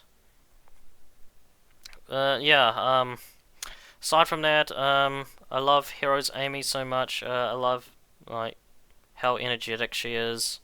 Um, this is this is the final 3D game where Jennifer Dulliard voiced Amy, and I think this is her best performance, her best ever performance. Even though her last actual voiceover appearance will be in Advanced 3, but her Advanced Portrayal's not on here, so I can't really talk about that one. I could see why people would have Jennifer as their favourite Amy voice actress. I mean, she was actually my favourite Amy VA for a good while before Lisa kind of took that title. Either way, I think Jennifer is an underrated Amy voice actress, and yeah, I think her hero's portrayal is probably her best role. Nothing more to say. For that, I will put Heroes Amy in. I'll put her in the top of A at least. A little bit short of S, but still A. It doesn't really matter to me. Yeah, still great. Dream Team. I don't really remember too much about this one. I've only watched the cutscenes, which, let's be real here, only 95% of people only watched the cutscenes and haven't really played the game, because nobody really I know of has played the game, because it's only on an Apple device, which barely anyone has. Well, it's only on Apple TV, I believe. But yeah, her portrayal in Sonic Dream Team is just kind of the usual. She's just bland. I don't think it's as like offensive as some of the other ones in F, but I guess I'll put her in D for now. Don't really care either way. Now Sonic Crossworlds. So I had this like whole like speech at the end of my like last video where I said I was like sort of like done with the series. Well, I actually ended up getting Sonic Crossworlds myself during the Christmas break. It wasn't like something that I was like 100% on board with or anything like that, but I kind of figured that since I spent like over a year making this whole retrospective, I feel like I kind of deserve to treat myself a little bit from putting up with this fan base for so long now, and I enjoyed the Sonic crossover games a lot. Like, I enjoyed Sonic Gems Collection, the first like Sonic thing I've ever played, but also Sonic Sega All Stars Racing and All Stars Racing Transformed especially. Those are games that I hold dearest to my heart. I still enjoy so much. They're still one of my all-time favorite Sonic games. It's just something about these like crossover like Sonic games that kind of like excites me in a way. Like, kind of just brings me in. I don't know how to describe it, but it's some kind of like celebration of all like Sega franchises. And with Sonic Crossworlds, it seems to have getting the best of both worlds in a way. The Team Sonic Racing I already skipped out on because of how underwhelming that game is. But Sonic Crossworlds seems to have taken the lessons it took from that game's failure and just applying what made the previous games worked. And with that, the huge crossover Crossworlds gimmick and the guest roster is really the huge draw on me wanting to get this game. I just want to remind myself of the time where I still used to really enjoy the Sonic series. So yeah, I got Sonic Racing Crossworlds. It's a fun game so far. Um, yeah, a lot of fun. But of course, I do have some of my nitpicks, and which applies back to Amy, of course, and that is one of which being the rival interactions. People have pointed out how shockingly bad, well, not shockingly, but unsurprisingly bad and bland the dialogue is in the Grand Prix mode. And knowing that this is a going back to Amy, that issue is amplified up to 12 because wow, why is she so lame and boring in this game? Like, you kind of think that this is a racing game, she would be a lot more competitive. She'll be like berating her competitors a lot more. Like, you compare her Crossworld's portrayal to how she was in Sonic X. It's like you can't. I don't think you can't convince me that these two are the same character. And she doesn't even need to be like overly cruel or harsh or anything. But it's like, why? What do you people have against like edgy girl characters? Like, just give Amy like her own like a bit of edge to her, for the love of God. Like, it's just frustrating to me, like, when Amy has been constantly reduced even further, just being the nagging mom of the group. The one that's like, please go easy on me, we can do things. Like, man, it's like, where is like that whole like energetic, like aggressive Amy that I know before? Like, it just frustrates me so much. Of course, Amy's bullshit. Censorship with her dress just is still there.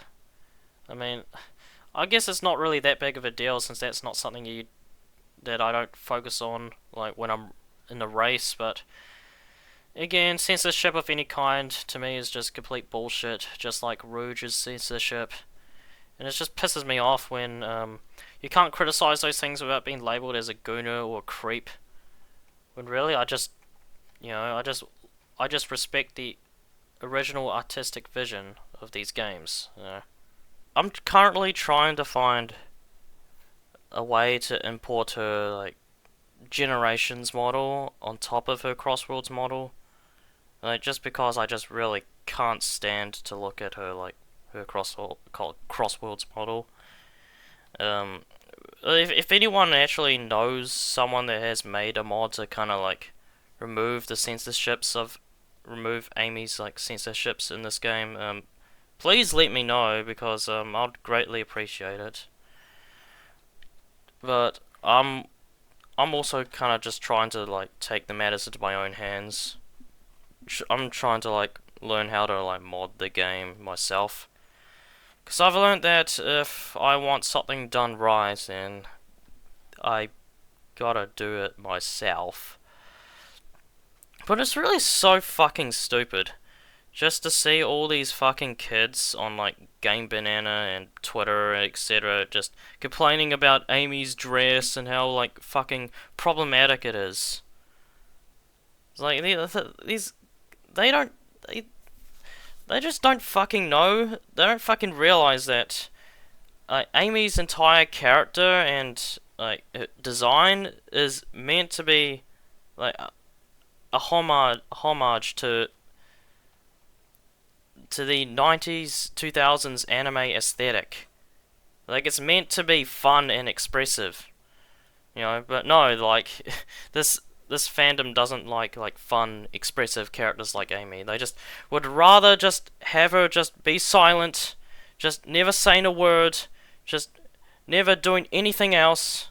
Like, no, they're fine with Sonic being like a fucking dude bro whatever, but it's like they'll just turn around and be like, ew, girls, ew, cooties, ew, dresses. It's like, grow the fuck up. Like, when did this fanbase become such pussies and snowflakes? Like, it's absolutely ridiculous.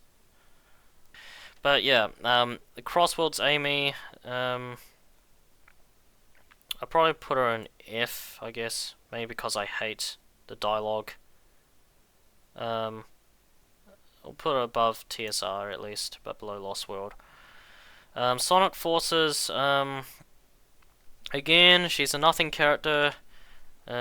Spends most of the time just behind a computer screen and doesn't do anything until the final story the final act where she joins the resistance to fight off like Infinite's army, and it's like her role here is just expendable. Like she could just be replaced with someone else or just be cut entirely, and just nothing in the story would change. They're just trying to make it seem like Amy is not important in this game, in this series, and as an Amy fan myself, that completely breaks my heart to see Amy being watered down and reduced to just nothing at all. So F tier. Not to mention that her her leadership role here is just really forced and just unexplained for whatever reason. Murder of Sonic the Hedgehog. This is that visual novel that was released on April Fool's at one time. I heard so many people talk about how great this is and how much has brought Amy back to her roots. And I will give them a little benefit of the doubt. But I personally never have played the game myself, so I can't rank this one at all, which might be a little disappointing for some people. They probably want me to like defend this portrayal of Amy, but I just can't rank it. So I haven't played it, so I can't rank it. I had to stay fair to my own rules. But next up, Sonic X. Yes, this is the portrayal that I was arguably the most defensive on. If making 3 videos defending her Sonic X portrayal isn't enough of a reason and enough of evidence of this, then I don't know what is. But this is at the time probably the most popular version of Amy. Like this is the one that most people know of the most, up until I guess Sonic Boom. Just back when Sonic X was still like airing and such, that this is the most well-known version of Amy. It is fair to say that nowadays that that popularity on Sonic X is kind of long since dwindled. Like it's no longer that cultural like phenomenon that it was in 2000s, but I will say that the remnants of like its popularity is still there and is still shared by many people in the fandom, myself included. So to go with like my points with Sonic X Amy is that her role in season 1 is it's quite respectable enough. Her role is established as just being one of Sonic's closest friends, and she also admires Sonic so much she admires Sonic so much, but Sonic barely gives her any attention to. But regardless, she still has her moments with him. I think it's not until season 2 when they go into the whole adventure, shadow arc, battle arc, where Amy's given a lot more to do. And I did say, like, even though I don't really like how watered down her adventure arcs is in this show compared to in the games, I do appreciate that they're still there. I think it just helps settles I guess likability. I don't want to like repeat too much of my original video, but yeah, I just have some problems with how her adventure arcs is portrayed on the show. Even if I still enjoy it for the most part. Of course, what I don't enjoy is possibly my most hated like episode on the show, which is Date to Forget. This is, I feel like that episode is just completely mean-spirited on both ends. Like, I get it that Amy's entire like portrayal on the show is that she's meant to be a kind of a more aggressive version of her, but it just feels like they just play too much into this whole like like butt of the joke like role that she has in this episode, where she has arranged a date with Sonic, but Sonic stood her up, so she goes on a date with Sam instead, and then her date with Sam just continues to go wrong until like she stops the Eggman robot from attacking the city or whatever. And like at the end, it seems like that they are starting to finally enjoy their date together. But of course, Sonic shows up, who was supposed to be on the date with Amy, and Amy, who thinks that Sonic hasn't forgotten about her, rushes to give him a hug, but Sonic fucking sidesteps out of Amy's way, leading to Amy like falling on her face, and completely ditches her for Sam to go on a race with him, which leaves Amy pissed once again. And it's like why go through all that like arc of Amy like understanding Sonic's speed only to just completely like throw it away for a quick joke, just some cheap joke that, let's be honest, most people don't even fucking remember this episode at all. People just only bring it up as that, like, that one moment where, Sonic fucking treats Amy like shit, because that is, that's so funny, so funny when he treats one of his like closest allies and friends like absolute shit. Like, you never see like Sonic treat this way to act this way towards like Tails or something. Like, no, because she's a girl. She's a girly girl in this like boys franchise that she gets treated like shit because she's not like one of them. She's not like one of the boys or whatever. Yeah, it just frustrates me so much because I feel like this is supposed to be the episode where Amy is supposed to get this huge character development, and I actually love the arc.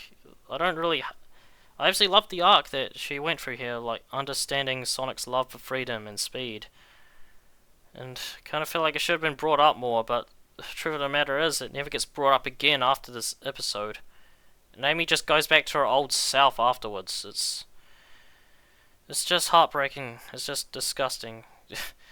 I'm kind of over-exaggerating a little bit there, but yeah, like, it's just frustrating to just see Amy just being constantly mishandled over the years, even going back to her like glory days, where even sometimes my like most cherished writers can screw up in some cases.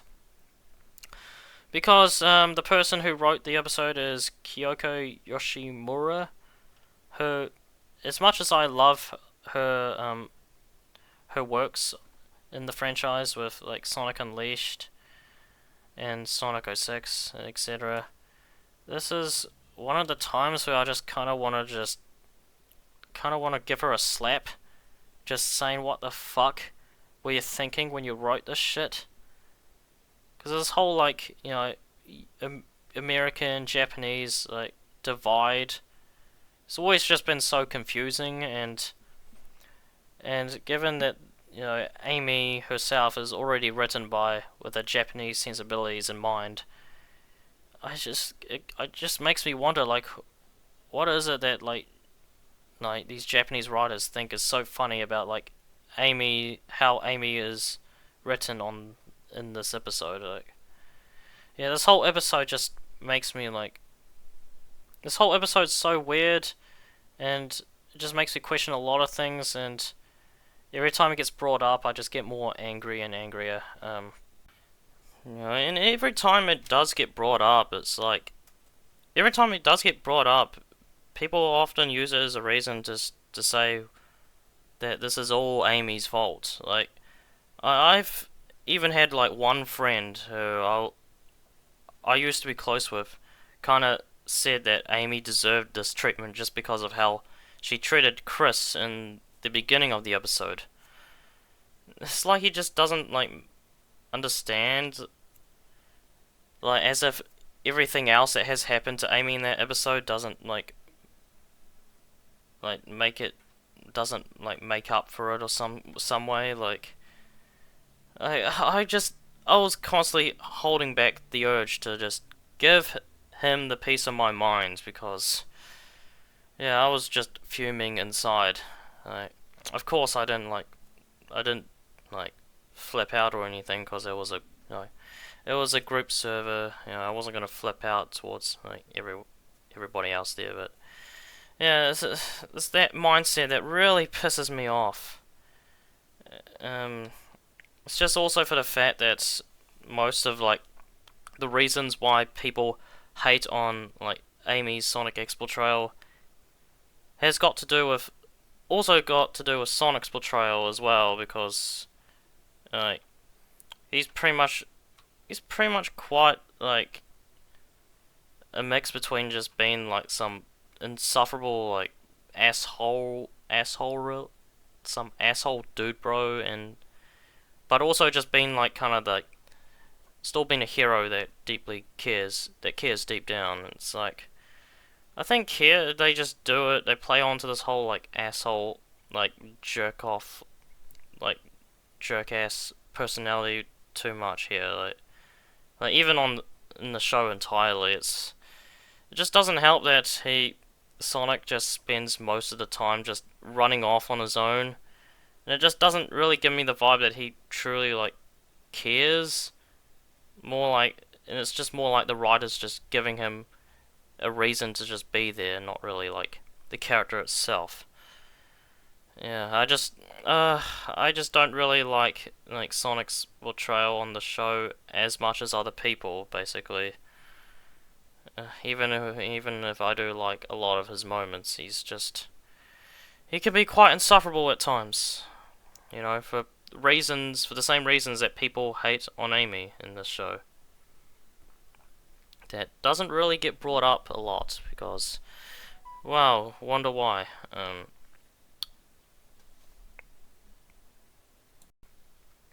Yeah. So the characterization is bad.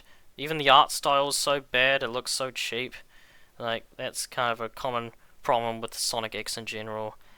Like art style just being really inconsistent and ugly. Um, yeah, characterization. The only good thing to come out that is really, aside from Amy's arc, is Amy's alternate outfit. Her like different shoes that she wore on the date, and her like flower hair ribbon. I thought that was a nice touch. I kind of wish that somebody made a model on her like Sonic X episode 42 outfit, like her date outfit, because I thought that was a nice like outfit to have for her. Yeah, aside from that, afterwards her Emerald Saga and the Homebound Saga, she is sort of just there. Like, I'm actually really glad that they didn't bring her Sonic Battle arc into the Sonic Battle adaptation on the show. So I think that would have just made public reception of her X portrayal a whole lot more worse. But I just can't bring up Sonic X Amy without mentioning the final episode of the second season, episode 52, where Amy gets sent back to Sonic's home world, and she is waiting for Sonic to come back.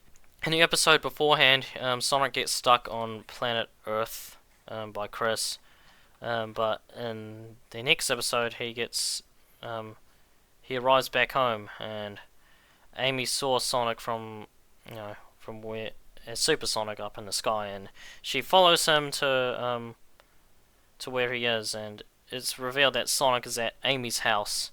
So Amy finds Sonic in her house, and she's just overwhelmed with tears of joy, and both kind of anger and also sadness at the same time. I've already talked about it before in my original video, so you can probably go watch that. But this whole scene is, without a doubt, my favorite scene in the entire Sonic franchise. It's just everything about it is just perfect to me. Like the whole like scenery, the music, the emotions, the acting. Well, specifically on the Japanese side, at least. Yeah, everything. It's just a perfect scene to me. Everything about it's just perfect. Now about her role in the third season. A lot of people kind of, for some reason, sort of point out her role in this third season to be some kind of like downgrade. I mean, I guess but I guess that's probably just due to the fact that the third season wasn't meant to be made to begin with. Like, the season 2 finale was meant to be the finale of the whole show, period. But because of how popular the show was, a third season was greenlit, so... And I don't think they could have done, like anything more with Amy going forward, or just redo her arc without it just coming off as forced, so they just sort of like have to kind of reduce her to like being sort of like that comic relief character again, I guess. But even still, I still enjoy her, but I still enjoy her time in the third season as well. I think she still has a lot of great moments, especially with Cosmo. I know people point out Amy, Cream, Cosmo kind of make a great team. I'm kind of inclined to agree with it. I think Amy sort of like brings out, kind of forces like Cosmo to be more like confident in some way, like in that, especially in the whole like jungle planet. Yeah, I just think it, like aside from her like first encounter, I do think they have such a like great friendship, like a great healthy friendship with one another. Um, there's of course this one like weird scene of this weird episode where Amy's in this like mystical planet where they have all these love spells and Amy just becomes like back to her Sonic crazy mode where she tries to force a love spell on Sonic, but of course that totally backfires and ends up working on Tails and Cosmo instead, and which leads to Amy having this whole like this whole temper tantrum.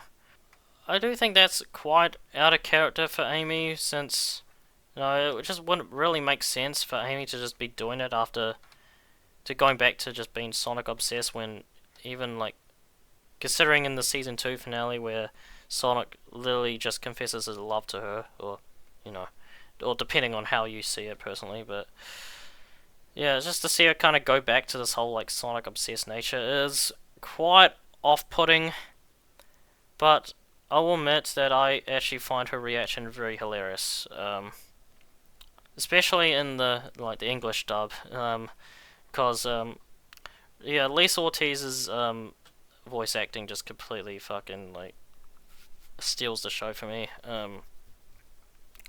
So yeah, after that, they have, she still has some kind of cute moments with Sonic.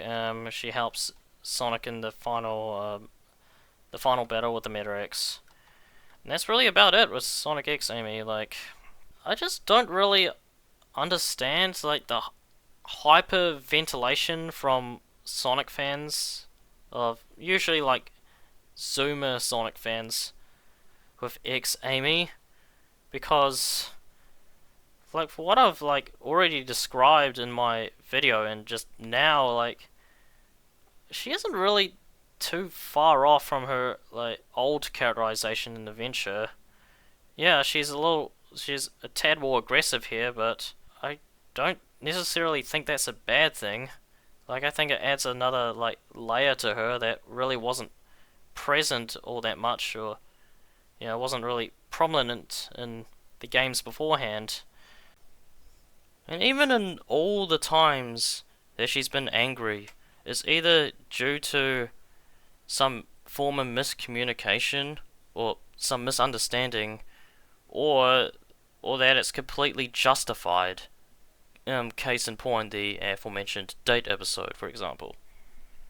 Like it's her, her anger is never from a place of hate. So I just don't understand why people claim ex Amy to be some kind of like monster, like some demon, when she still has a lot of like good in her heart. Like people just don't like see it for some reason.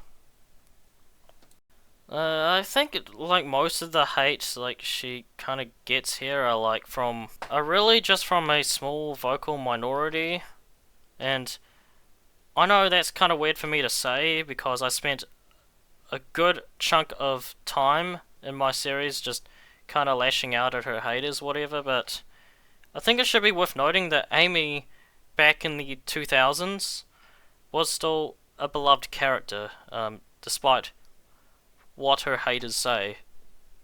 I think I've said before that there was a Japanese poll back in like 2008 or something where people were asked who their favorite Sonic character was, and Amy was ranked 5th overall, behind Sonic, Tails, Knuckles, and Shadow, and pretty much the most popular female character at the series at the time. And it's like I think that's saying quite a lot, like even if it's just like the Japanese audience speaking their minds. But it's like, truth of the matter is, like, the Japanese side of the franchise still has the final say in everything back then. Like, believe it or not, there was actually this one like dumbass petition to like boycott Amy out of the games, which is really laughable because the chances of Amy actually getting replaced is pretty much the same chances of me winning the lottery tomorrow. So, in other words, impossible to begin with. But there was also another petition to kind of like counteract that anti-Amy Rose petition, to completely ratio that petition and by like almost double. Like the anti-Amy Rose petition only got like 60 followers, which is completely fuck all. Like you think like the people at Sega are gonna like fucking listen to these losers. But there was the anti-Amy petition got like 200 or 300. So, if that's not evidence that people actually love Amy the way she was, then, I don't know what is. Well, it might be true that Amy's Sonic X portrayal probably gotten a lot more, like, negative reception compared to her portrayals beforehand, along with, like, Sonic Battle and, like, Sonic Rush, etc. I would argue that Sonic X also brought a lot more newer fans to Amy at that moment as well, like myself included, of course. Like, given how like popular the show became, it kind of introduced people, more and more people to the series. And another thing is because of like the whole Sonic, like Windows Movie Maker AMV era in the late 2000s as well.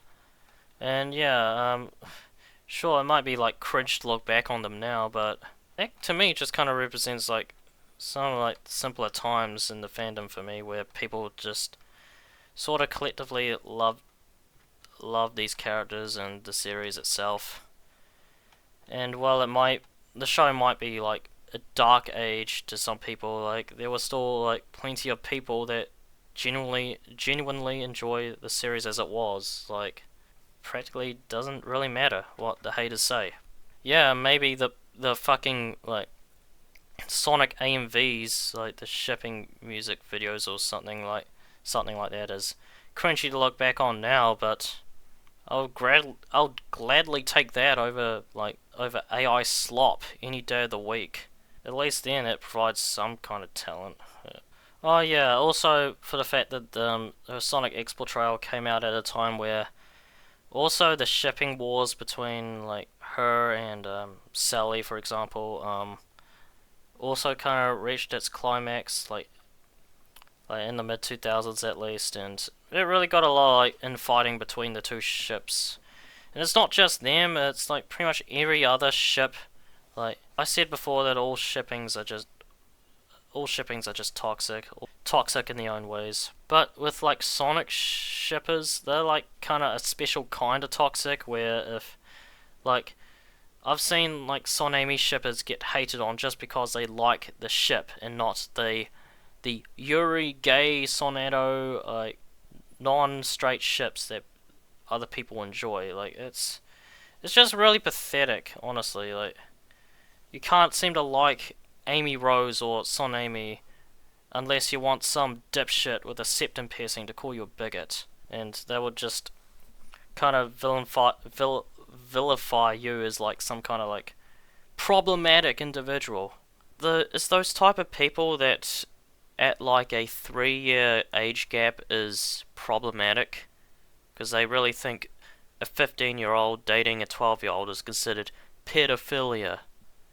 It's just all these fucking. It's always these fucking kids that weren't even alive or at least weren't old enough to remember what Amy used to be like during her peak that are all saying this. It's just ridiculous.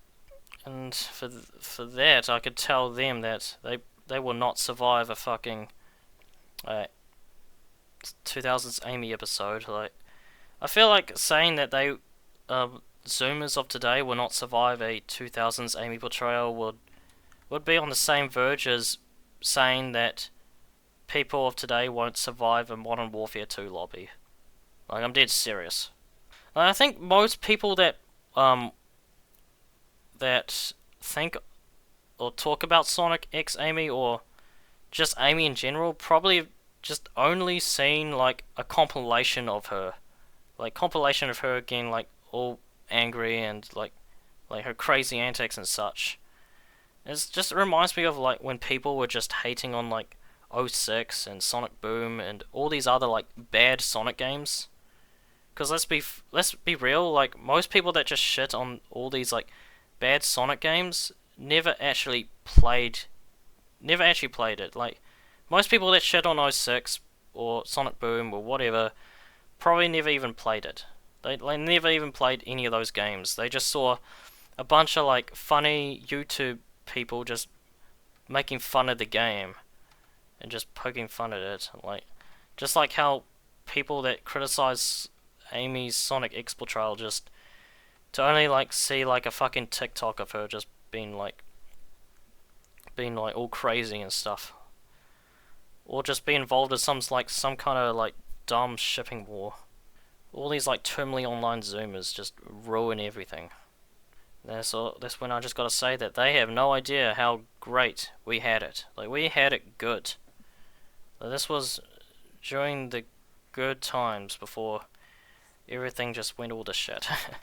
So I also gotta bring up like the whole like 4Kids and Japan divide, which I think that is a fair comparison to make.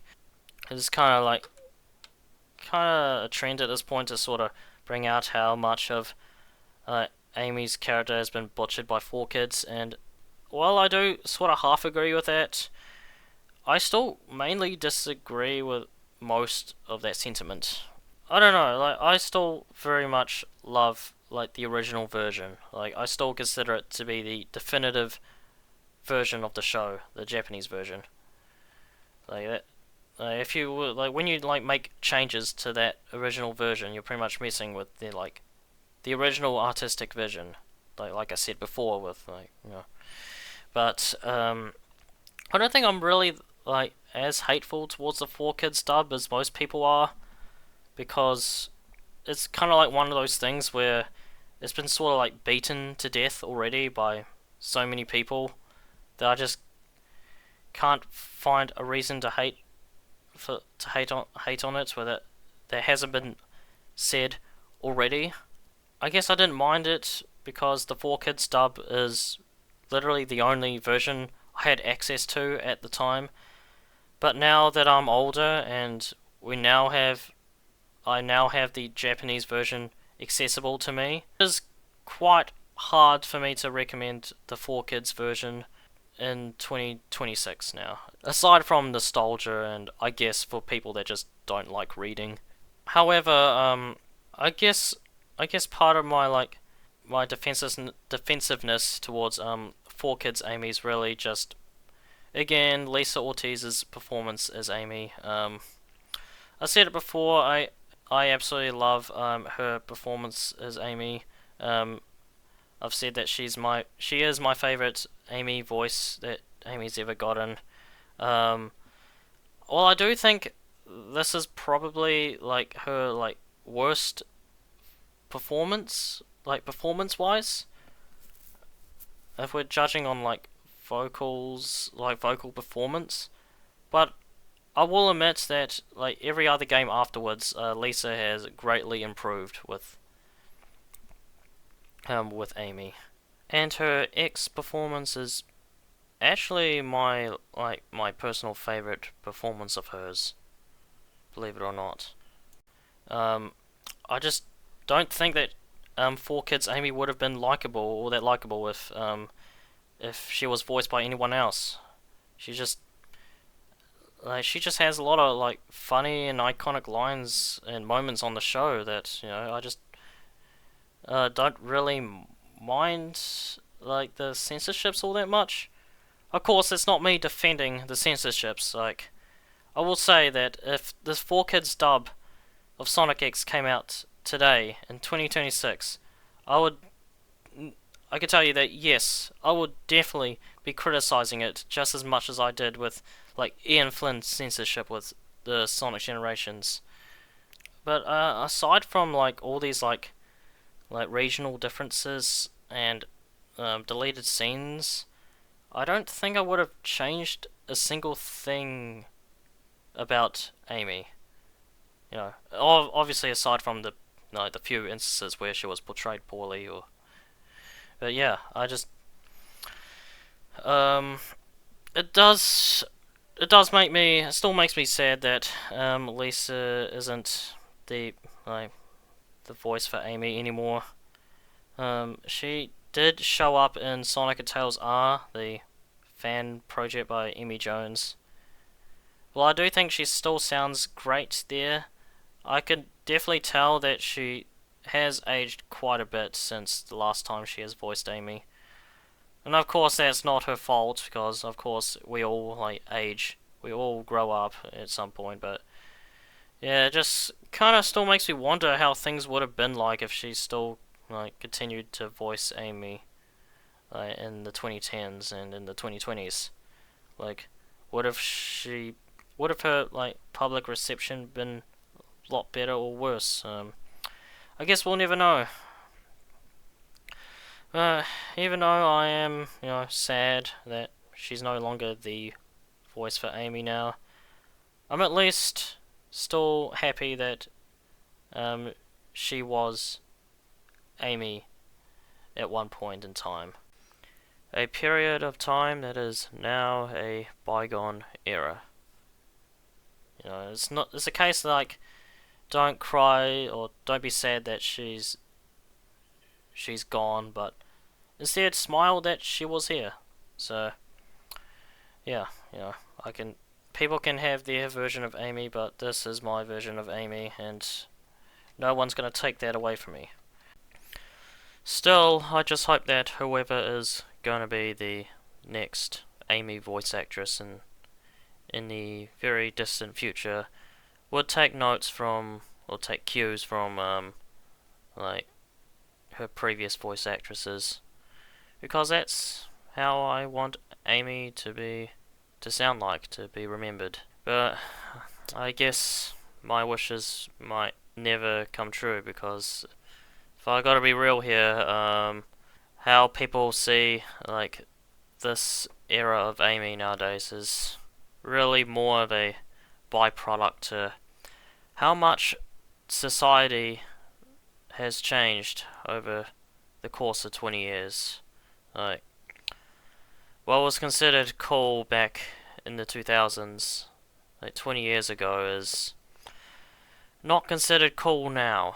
You know, Amy really had that spunky, like girly energy during the 2000s and in the 90s, but you don't really see that nowadays. Like, you don't really see girl characters like Amy nowadays.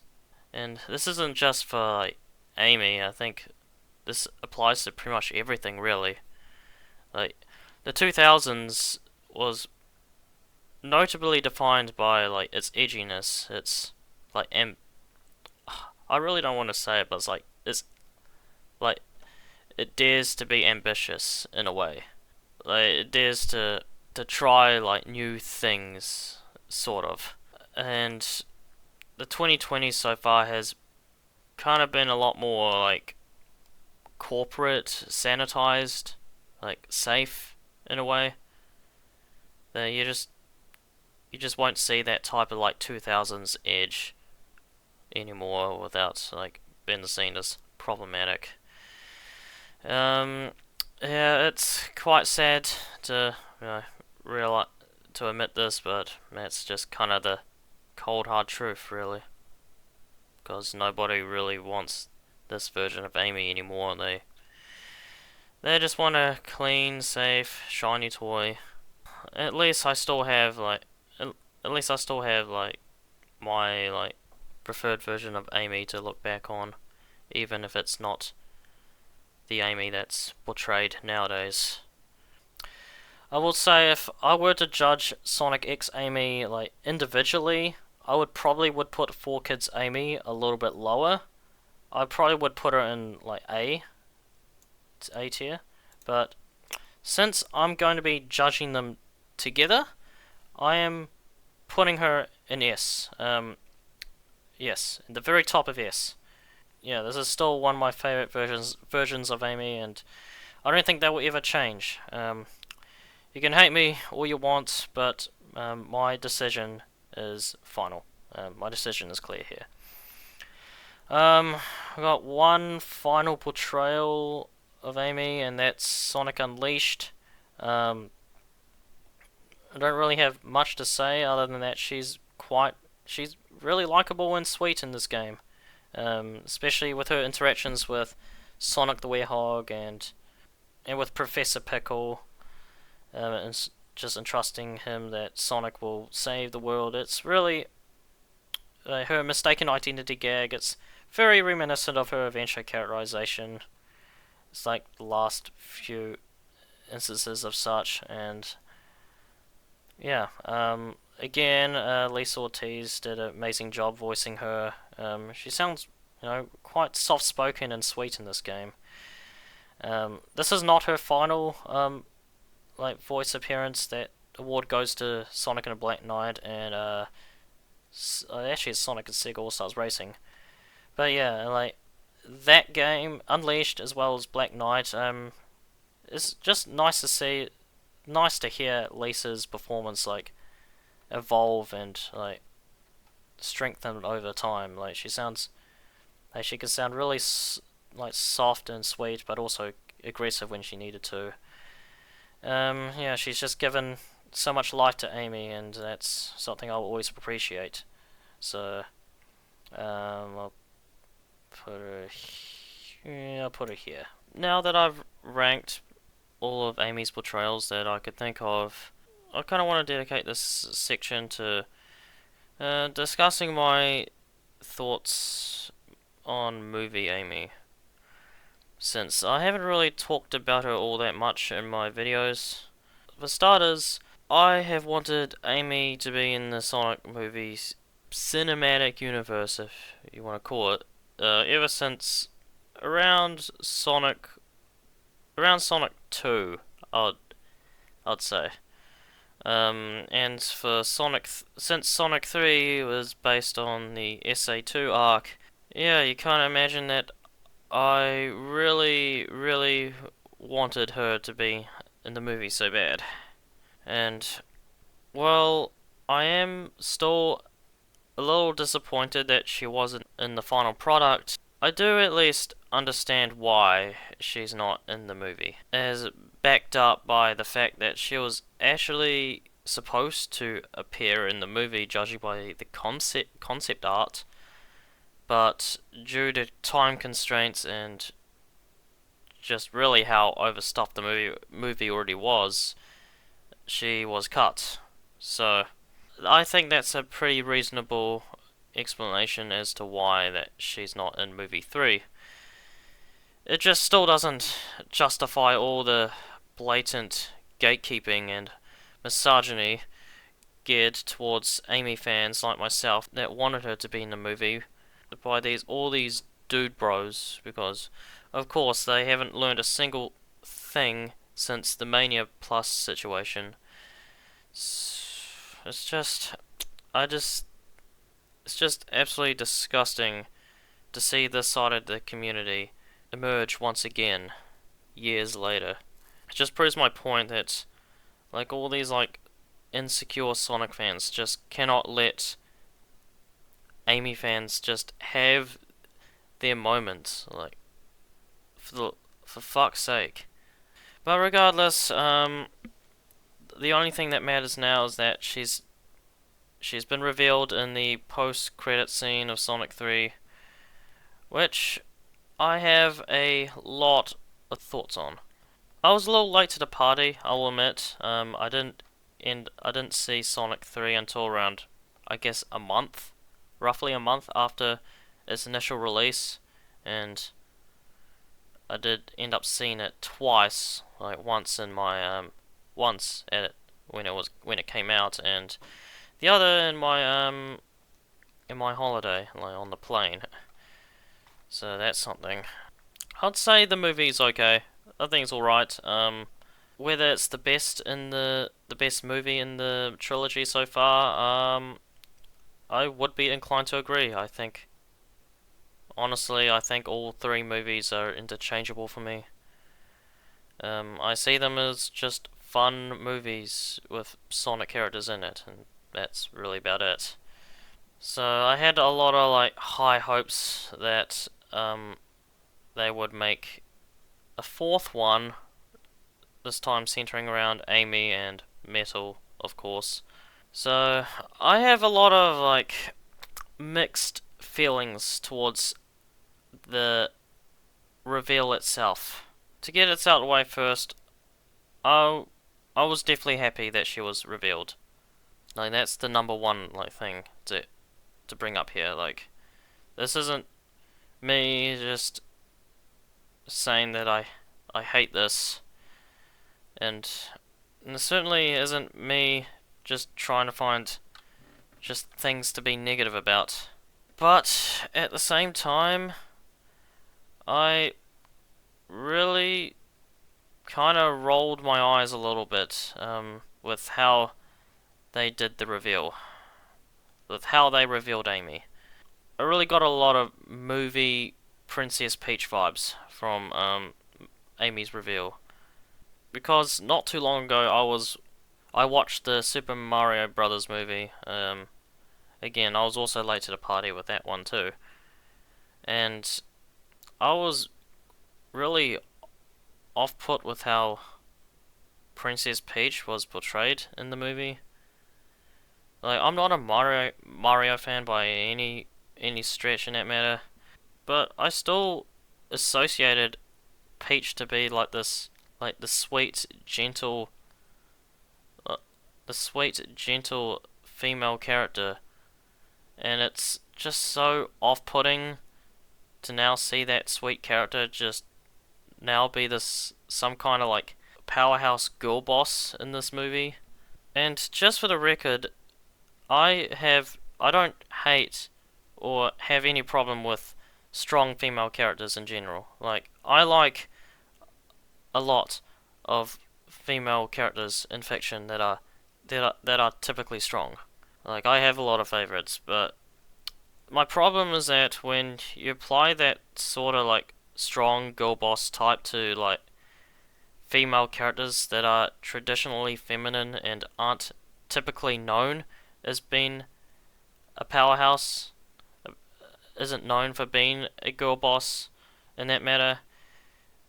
It really comes off more as the it kind of feels more like the writers trying so hard to make her look be like one of the boys.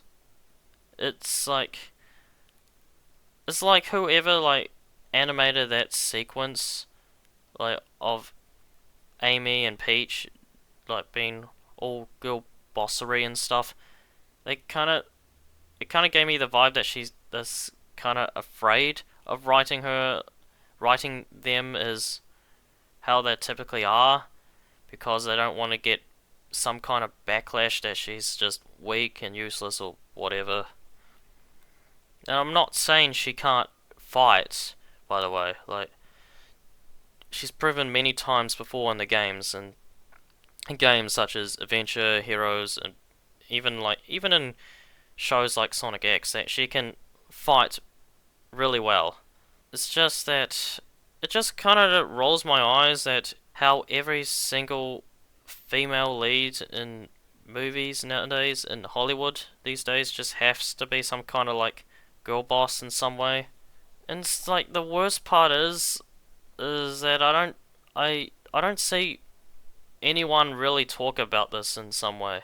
I don't see anybody being like really critical towards how movie Amy is portrayed so far.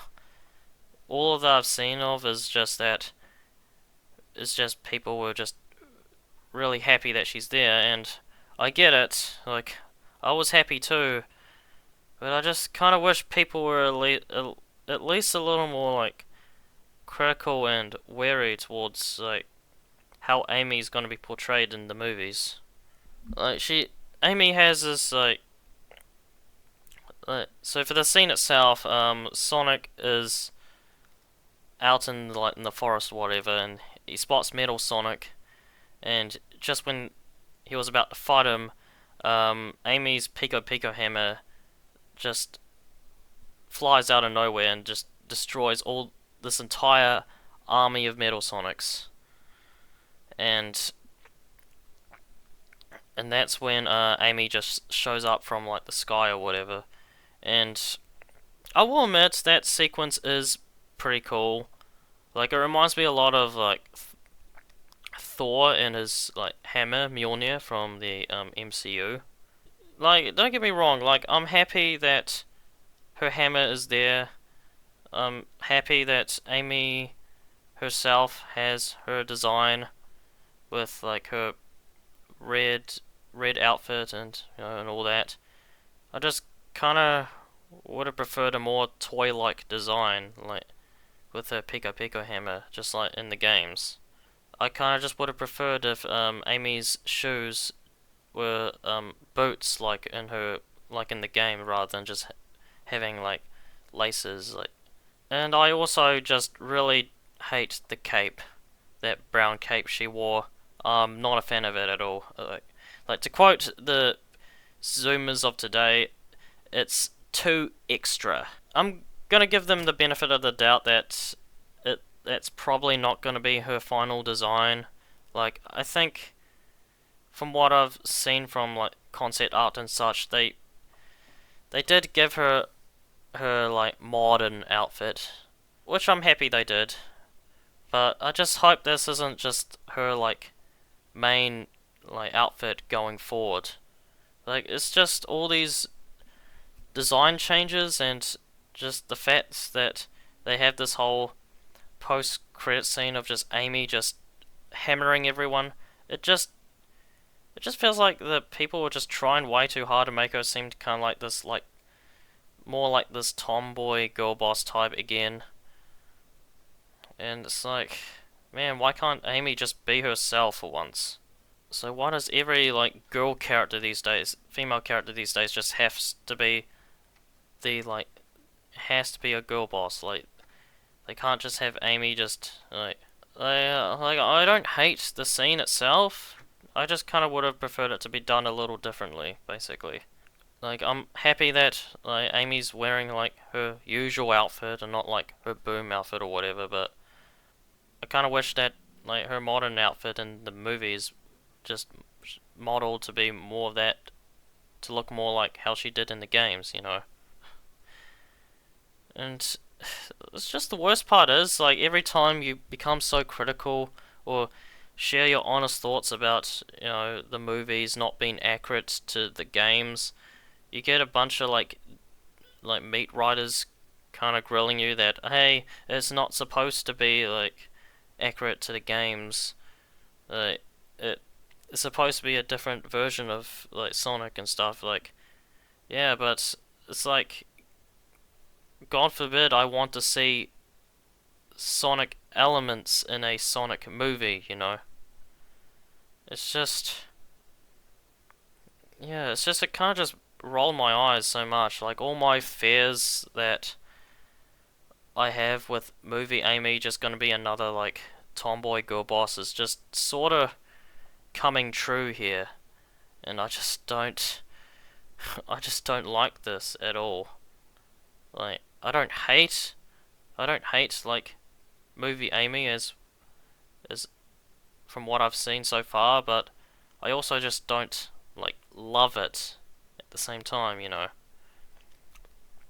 But, enough about her appearance. In terms of, like, personality and characterization, of course, people are already just having their own, like, thoughts about it and such, and you could probably tell that how I would want Amy to be portrayed.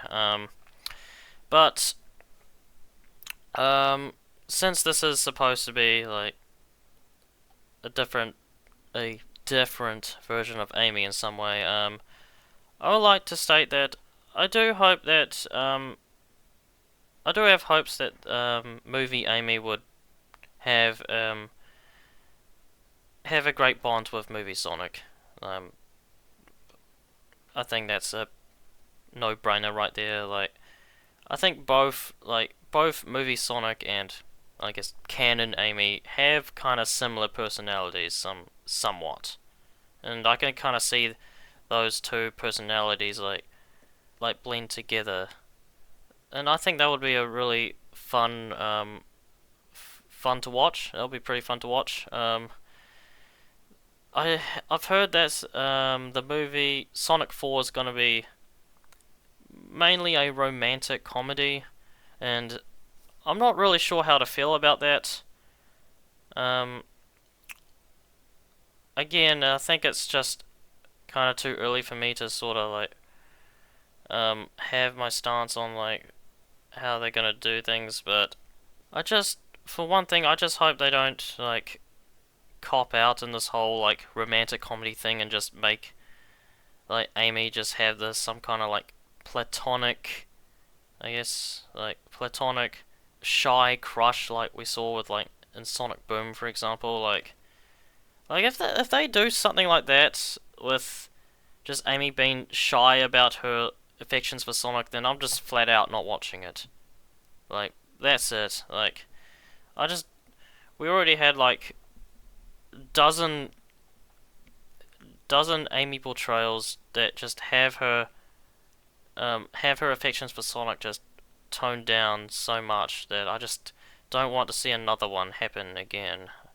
But of course, I know they're gonna do it because reasons. I just don't really get how like why so many people get so like worked up about people wanting about Amy fans wanting Amy to be portrayed well in the movies. It's like you think that's a sign that people like care about her, and to people that think that try to act like that Amy is this super hard character to write, this controversial, I guess, like controversial character to write.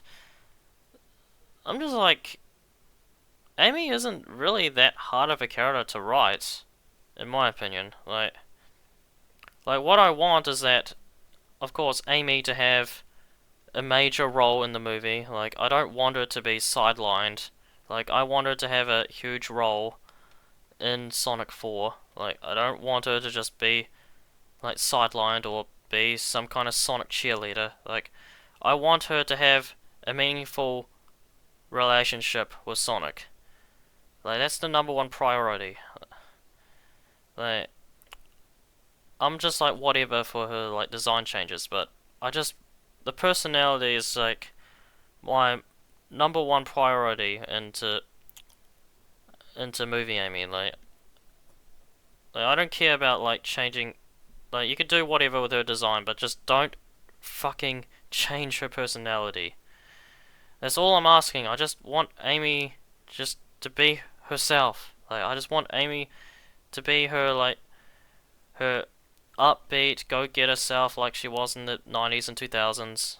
Like she can be, I want her to be affectionate for Sonic, but of course to cater to all the toxic haters. I obviously don't want her to be like overly toxic about it, of course.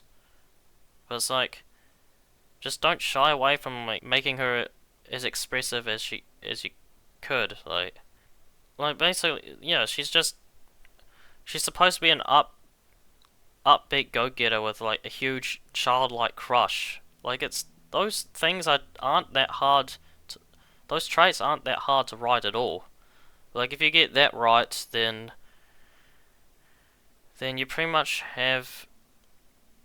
the have a very good template to write movie Amy well. And I hope they do write movie Amy well.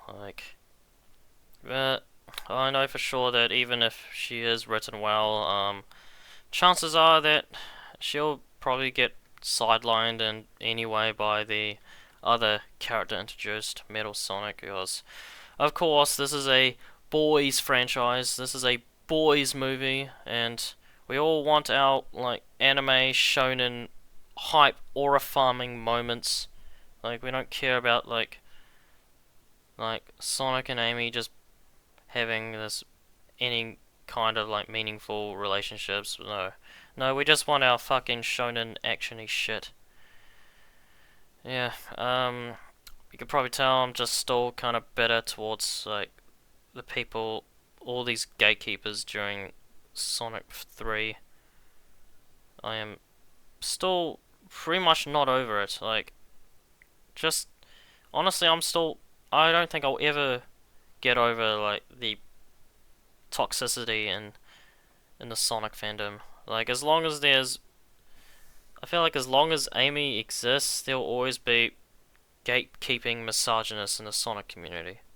And just pains me to say that no amount of complaining from me is ever gonna put an end to their BS, but I just hope they do Amy justice in the movies. I would like Amy to be close to Sonic as much as everyone else. But I just also want Amy to be done right first and foremost.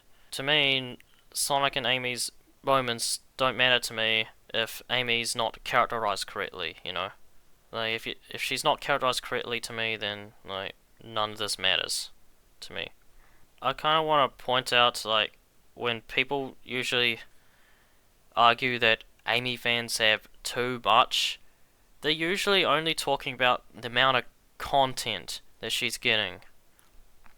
And comparing much Amy is, how much stuff Amy's in now compared to the 2010s, I can say that yes, content-wise, she is thriving. She is a much more prominent character now compared to how she was in the 2010s, where she was just sidelined all the time and just pretty much a background character for the entire 2010s decade. However, if we're just going by content wise, or not content, if we're just talking about characterization and personality, it's just a complete downgrade. This is the 2020s is probably Amy's worst decade in terms of characterization. And I'm not kidding when I say that. I think that's saying a lot considering how much I despise the 2010s, but the 2020s she's just pretty much a nothing character in this decade so far, and considering what the next Sonic game might be, mainline Sonic game might be, I don't have any hope for it. No, I'm willing to make an exception this time with Sonic Cross Worlds, but I don't think I could support anything with Ian Flynn's name on it anymore. Because to me, he has proven time and time again that he doesn't care. He doesn't care about Amy. He only just wants Amy to be who he wants her to be specifically, not who she's supposed to be. And yeah, I just can't support a franchise run by someone that has destroyed the very thing I loved. Which is sad. But still, whether or not I will see movie 4, Sonic movie 4, I think it is still a little too early for me to decide. However, I also hope that her movie portrayal, even if she is done well, doesn't replace her game appearance. Like, I like the Sonic movies for what they are. You know, I like them as fun movies with Sonic characters in it, but I just rather that they just be its own thing, you know. I just don't I just can't stand this whole notion that everything needs to like cater to the movie universe just because the movies are like all doing well and they're successful and stuff. Like movie Sonic himself is already different enough from his game appearance, game counterpart. So, you know, even if Amy's done well, I don't think she would be as like the same as how she was in the games, and that's the reason why I just don't want the movie universe to clash in with the game universe. Oh, also, I kind of want to talk a little bit about who I want Amy to be voiced in the movies. Who's my preferred voice actress? So in my video, I did kind of mention how people want Anna Kendrick to be the voice actress for Amy, and I expressed how much I hated that choice. Like, I don't think Anna would be a good fit for Amy. However, I was mainly basing my viewpoint off of what other people have shared, because all the clips that I've seen people share of Anna Kendrick were from Trolls, I believe, where she just has this much like older, like more mature voice, which obviously I don't want for Amy. Like, I want Amy to have this like high energy, like younger voice because she's supposed to be a young girl. She's supposed to be a young girl with like a bucket load of energy. However, I wouldn't like count Anna out specifically if she can sound exactly how I want Amy to sound. It's just the reason why I was so like pissed towards people wanting Anna Kendrick to be Amy's, just because how like overhyped she was. Like, they just consider her to be like the quintessential Amy voice for some godforsaken reason. Like, it's just like, out of all like voice actresses that could possibly give Amy a good voice, they just go with the most boring option. I just don't get it. Well, I was looking at some of people's wish lists for who they want Amy to be voiced by. A candidate that I actually really like is the voice actress that voiced Nifty from Hazbin Hotel. Hazbin Hotel is another show that I watch, and Nifty is actually one of my favorite characters on the show. So I feel like her voice there could translate very well into to movie Amy. Like, they both Nifty and Amy have really similar personalities. So if they're gonna go with any like any voice actress, then I want her to be that. I don't remember her name though, so someone can fill me in on that. But yeah, I know the fanboy inside of me wants Lisa Ortiz to come back to voice Amy again, but I know for a fact that that's never going to happen because this is Hollywood. Like, of course they want a big name to promote the movie. If I want any like non-game voice actress, I would rather go with with Nifty's voice actress. But everybody else, I'm just either not aware of or I just don't want. Like, I've seen people want Ariana Grande, and I don't think she would be a good fit at all. I think people just only want her just because she is a big name and she's been in Wicked, so they think that she would be a great voice there, but I don't really see that ever being a good fit, honestly. It's just me, though. I think I've heard someone say Margot Robbie. I don't want that either. I don't think she'll be a good fit, even if they make her sound like how close to how Amy would sound. But yeah, I think that the trailer and I think that I think when the first ever trailer drops and I hear like Amy's voice finally, that that will be like the deciding factor as to whether I will go see the movie or not. Because if it's something that I might enjoy, then I might give it a shot. But if not, then it's whatever. Yeah, because I honestly just don't want to go into something that I know that I will be going to hate. Yeah, yeah. I've been trying. No, I've been trying so hard to kind of like remind myself just to keep my expectations low and just don't expect too much out of like these movies because that sort of mentality is the reason why I was so angry at Sonic Prime, for example. But at the same time, this is also something that I've been waiting on for quite a long time now. Like, ever since I ever thought about making this whole, like, series. Like, I've always wanted Amy to be in the movies. Ever since the first movie.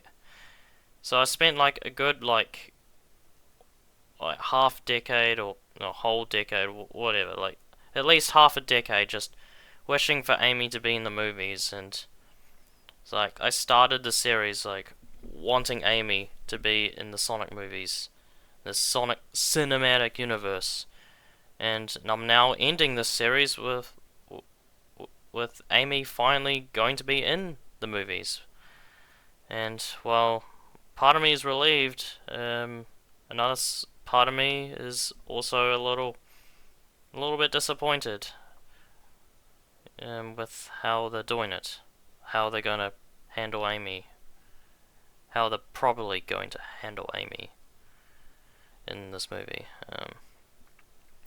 I think at the very least, Amy in the movies will be, will be a likable character that will have good moments with Sonic and will do a lot of cool action set pieces, as these movies should.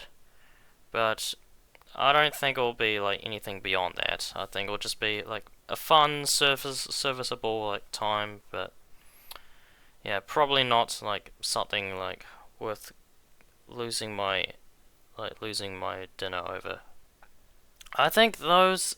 I think aside from that, those are pretty much my thoughts on movie Amy, and I think I'm pretty much done with discussing Amy in general. Um, I think I've explained everything I wanted to say about Amy. I didn't have really that high of expectations making this series. Uh, just watching other people make videos on Amy, just discussing her like characterization over the years and such. I just figured I'll just make my own series where I explain my viewpoints, but I at first hoped that it would reach a larger audience, and well, I had those high hopes at first. I only had the highest I ever gotten was sub 300. So yeah, that's definitely a far cry from what I was expecting. But honestly, I think I'm actually fine with the amount of views I got, and I'm actually fine with the fact that I can just attract a smaller audience. I just wanted to explain why I loved Amy in the first place, what got me into the Sonic series, what got me into Amy Rose to begin with, and what made me fall out of love for her and just leave, um, and then just leave, because I don't think anything else would win me back. Now that I'm done, a part of me feels a little bit empty inside. Not gonna lie. I spent over a year and a half of my life just dedicated to just making this whole series, and now that it's all done and out, I'm just well, that's it. Well, what's next? I promised myself that I'd be out of the Sonic fan bases here for good after this whole series, and not gonna lie, it is still kind of hard to process it all and just let go of everything, all those 9 or 10 years. Because even though most of my time in the Sonic fandom has been pretty negative, I still had a lot of cherishable memories back then. The Sonic series still was a safe haven and helped me a lot back at a time where I really had no one really. So to kind of distance myself away from the franchise and the people and friends I've made in the fandom, it still kind of hurts a little bit. I look at some of the people I used to watch, and most of them are either just moving on, just continuing on, still kicking, or at most parts, or for the most part, are just no longer active, either because just out of boredom or their true colors have been revealed, and the friends that I made in the fandom that I don't even talk to anymore, I haven't talked to in years, all just kind of moving on without me, or still enjoying the series for what it is. And I just still wish that I was one of them. I still wish I was there with them. Just a part of me kind of wants to stick around just solely to kind of help out the younger fans of Amy. Just sort of uh, guiding them and educating them, and just sort of just not letting don't let them go through the same shit that I went through, because now that I'm done with expressing, venting out my anger, part of me just sort of also wants to sort of give back in a way, just kind of help out the little people, like. But honestly, seeing all the discourse and drama happening in the Sonic fandom on Twitter and such, like with fan artists and YouTubers getting called out and such. Maybe cutting ties and distancing myself away from Sonic for good might be for the best. I I believe I'm in the position where I'm ready to move on. Um, I'm just at a point in my life where I'm just kind of zoning out of every of just fandom discourse in general. Like everything I'm seeing on Twitter is just recycled takes from like years ago, and it's like I just don't care anymore. Like I was I was like in my teens when I first became part of the fandom. Like I've just turned 25, like not too long ago. Like, I'm now in my mid 20s. Like I know I can't be doing this shit forever. I have to move on. Like I can't be like obsessing all my life over a pink hedgehog that a girl pink hedgehog that peaked over 20 years ago. Like I said before, this entire series has been pretty hard for me to make. It was my first time making something like this, and I'm not sure if I would ever want to do something like that ever again, if I have to be honest. How I did it is that I usually just write a script for my videos, like, because that's what I think most people have done. However, in a couple of instances, I kind of just went off script a couple of times, specifically in my like 2000s review, where you can kind of tell like the way I'm speaking that I'm just sort of like having this like shy, reserved tone, where I was trying so hard to kind of come up with things to say, but just struggling. And believe it or not, this video right here is the only video of mine that is completely unscripted. I don't have a script on me today. A part of me kind of questions as to whether I would have done this series would have finished the series a lot quicker if I just did things on the fly. But considering how I sounded, I probably wouldn't be doing Amy justice if I was just going off like my own thoughts. Uh, I think I work the best if I just have some kind of like guidance or just notes to go off of. Because if I'm just like talking in my own like space with like nothing but my own brain, then that's just where I just stutter a lot, and it just doesn't make it fun. It doesn't make the videos fun to watch for me. Um, I I kind of have a lot of like video ideas I wanted to make. Um, some some of my video ideas I wanted to make. I I thought that making a Sonic X episodes tier list would have been fun to do, as someone that's watched through the entire show both in English and Japanese. I feel like that would have been a great video to like. Among other things, like I could have probably like elaborated more on like the whole like Mania Plus thing, and like the social media like accounts just being like all just self-deprecating and stuff. Yeah, there was just quite a lot of things that I wanted to say, but I just didn't get to say because I was just so like exhausted by it all. But honestly, I think I made the right decision to end the series where I did, because it was honestly already long enough as is, first off.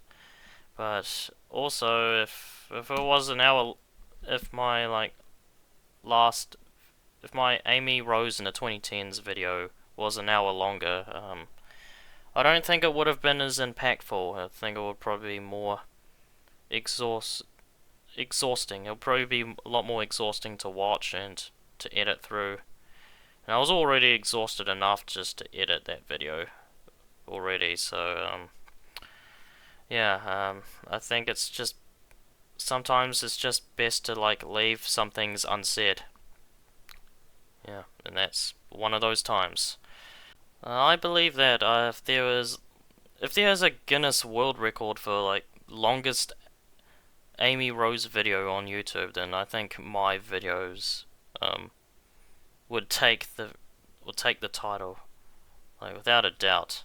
Like I don't think there's been any other like video on Amy Rose on YouTube that's been like at least more than an hour long.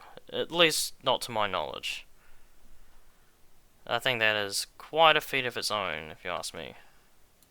I kind of have a lot of like video ideas I wanted to make. Some of my video ideas I wanted to make. I I thought that making a Sonic X episodes tier list would have been fun to do, as someone that's watched through the entire show both in English and Japanese. I feel like that would have been a great video to like kind of recommend which episodes are the best and which ones are like total shit. Um, I I would have loved to do some kind of like pitch for my own Amy Rose video game. Um, Maybe also rank Amy's playable gameplay styles. I think that would have been a great one to do. Like rank all the games she's been playable in and her playable like her play styles. I think that would have been a great video to make, a great ranking to just to do without like any biases from like the characterization discourse. But um heck, I probably would have loved to like make a Sonic games tier list, since I've kind of already like dabbled so much about like the games themselves. Like even with like Sonic X Amy, like most kind of like half of my like Sonic X Amy review really feels a lot more like me just giving a Sonic X review, like just giving a reviewing the show itself and not really reviewing Amy in the show. And stuff like that kind of makes me wish that maybe I probably should have just make an entire Sonic X review in that matter. But yeah, I think this is where I probably will just end the video right here. If for some reason that I can get myself into the theater to watch Sonic Movie 4, then you could probably see me back here again a year from now. But if not, then I've already moved on. So whether you've watched me for like for a year, or for if you watched me for like 100 hours or just 10 hours, or how even 1 minute, or just like only seen this video alone, then I would like to say thank you for hearing me out. Thank you for like watching this series, and I actually it actually does warm my heart just to see some people commenting about how much they agree with my like points, and yeah, how they enjoy my videos. And yeah, I never thought I would attract like some people out, a group of people, but at least I was able to like attract a small like number of people that happen to agree with my opinions on Amy Rose. And that was really my goal the entire time, just to like educate and inform people on like why Amy means so much to me, and just giving her the justice she deserves, because she's been in the series for as long as Tails and Knuckles has, but for some reason like she doesn't really get like used or like appreciated enough, in my opinion. She should be on the same like level of spotlight as the classic Sonic trio. And even if I have problems with like how her characterization has been handled in recent years, it's still nice to see like how far she's come in the series overall. Like she's a much more prominent figure now, and yeah, and that's something I will forever be grateful for. Like even though I may not like how Amy's characterized now, I will always wish for the best for her. I'll always wish the best for her. I might be a cringe. I might be a cringy outsider to the Sonic fandom, but at least I'm free. So, yeah, so thank you for watching through this entire series. It's one that I've poured all my heart out on. Well, while I may have some issues with how it's made, I'm still very much proud of what I've achieved.